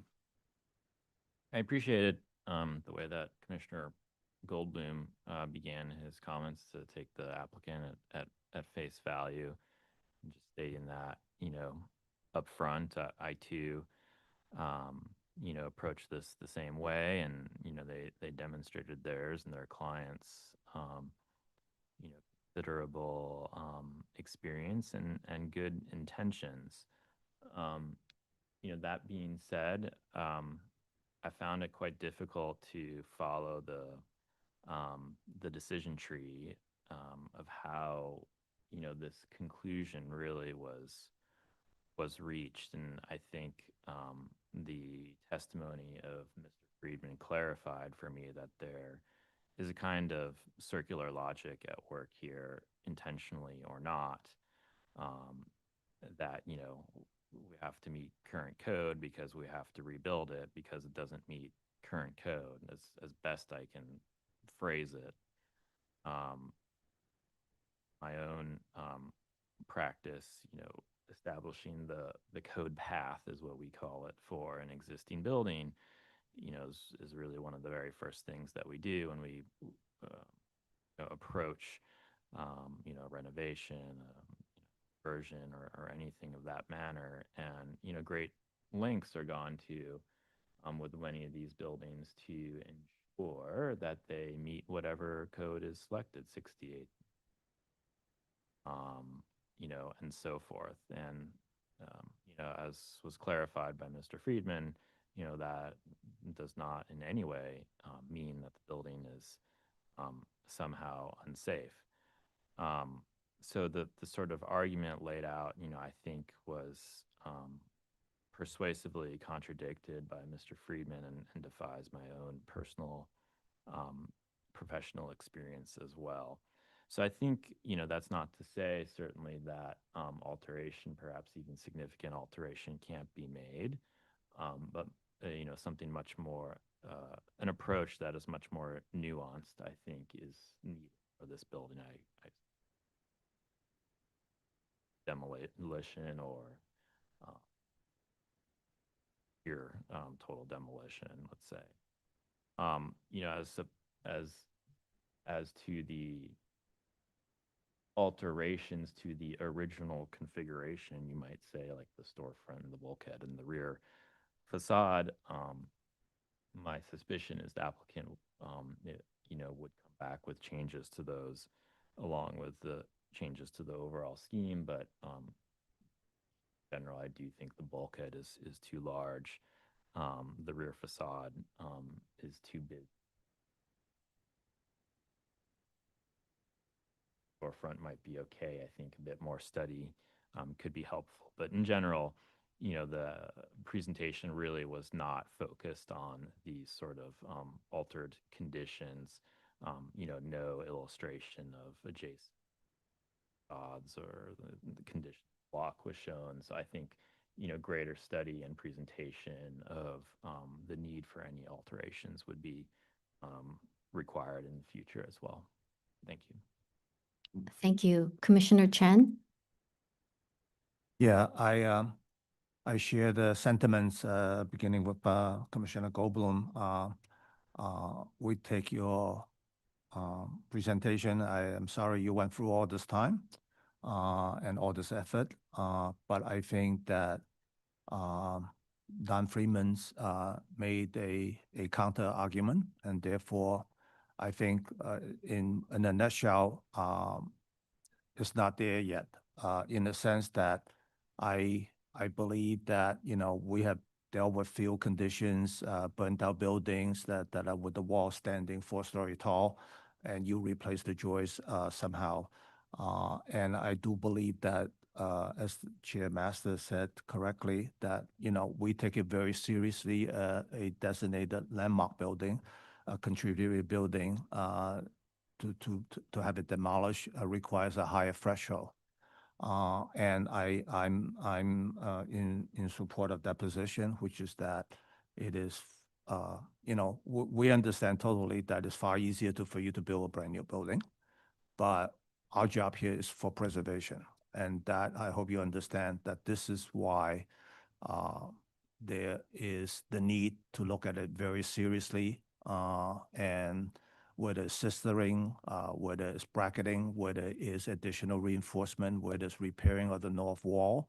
And I'm in the position to support the chair's position as well, that if part of the north wall needs to be repaired, that should be done, or that you need to be replaced to anchor. But I simply, as Michael Goldblum said correctly, it's not quite there yet. I want to see what else you can do to help restore and repair in the capacity like the rest of the commissioners. I think Michael Goldblum wants to say something else. I'd like to add one little thing. I think we touched a little bit on the fire escape in the conversation. I think this might be a district and a location in the district where fire escapes, even if they're undecorated, might be worth considering retaining. The block has a bunch. The tenement as a type is characterized by fire escapes. And I for one, would feel that whether we keep this building or change it, I would look carefully at the fire escape issue in relation to the tenement as a type and in relation to the tenements in this district. Thank you. I'm actually going to turn it over to Stephen Thompson, and he was going to review some of the testimony. Yes, in addition to the testimony that was mentioned previously, LPC also received a campaign organized by Village Preservation, which included 466 individual participants recommending denial. Thank you. So what we're going to do is we're going to take no action, and we're going to have you work with staff and bring you back with a plan to preserve, repair, and renovate this building. And you can discuss it with staff, and we'll make sure that we bring you back. Thank you. So now I think what we're going to do is we're going to break for lunch. And let's see. So this concludes the morning session. We're going to break for lunch. It's 12:45 now, so we're going to return at 1:15 and resume the afternoon session. We're going to ask all members of the public on Zoom to voluntarily exit at this time so you don't experience technical difficulties returning to the afternoon session that can arise if we remove you from the meeting.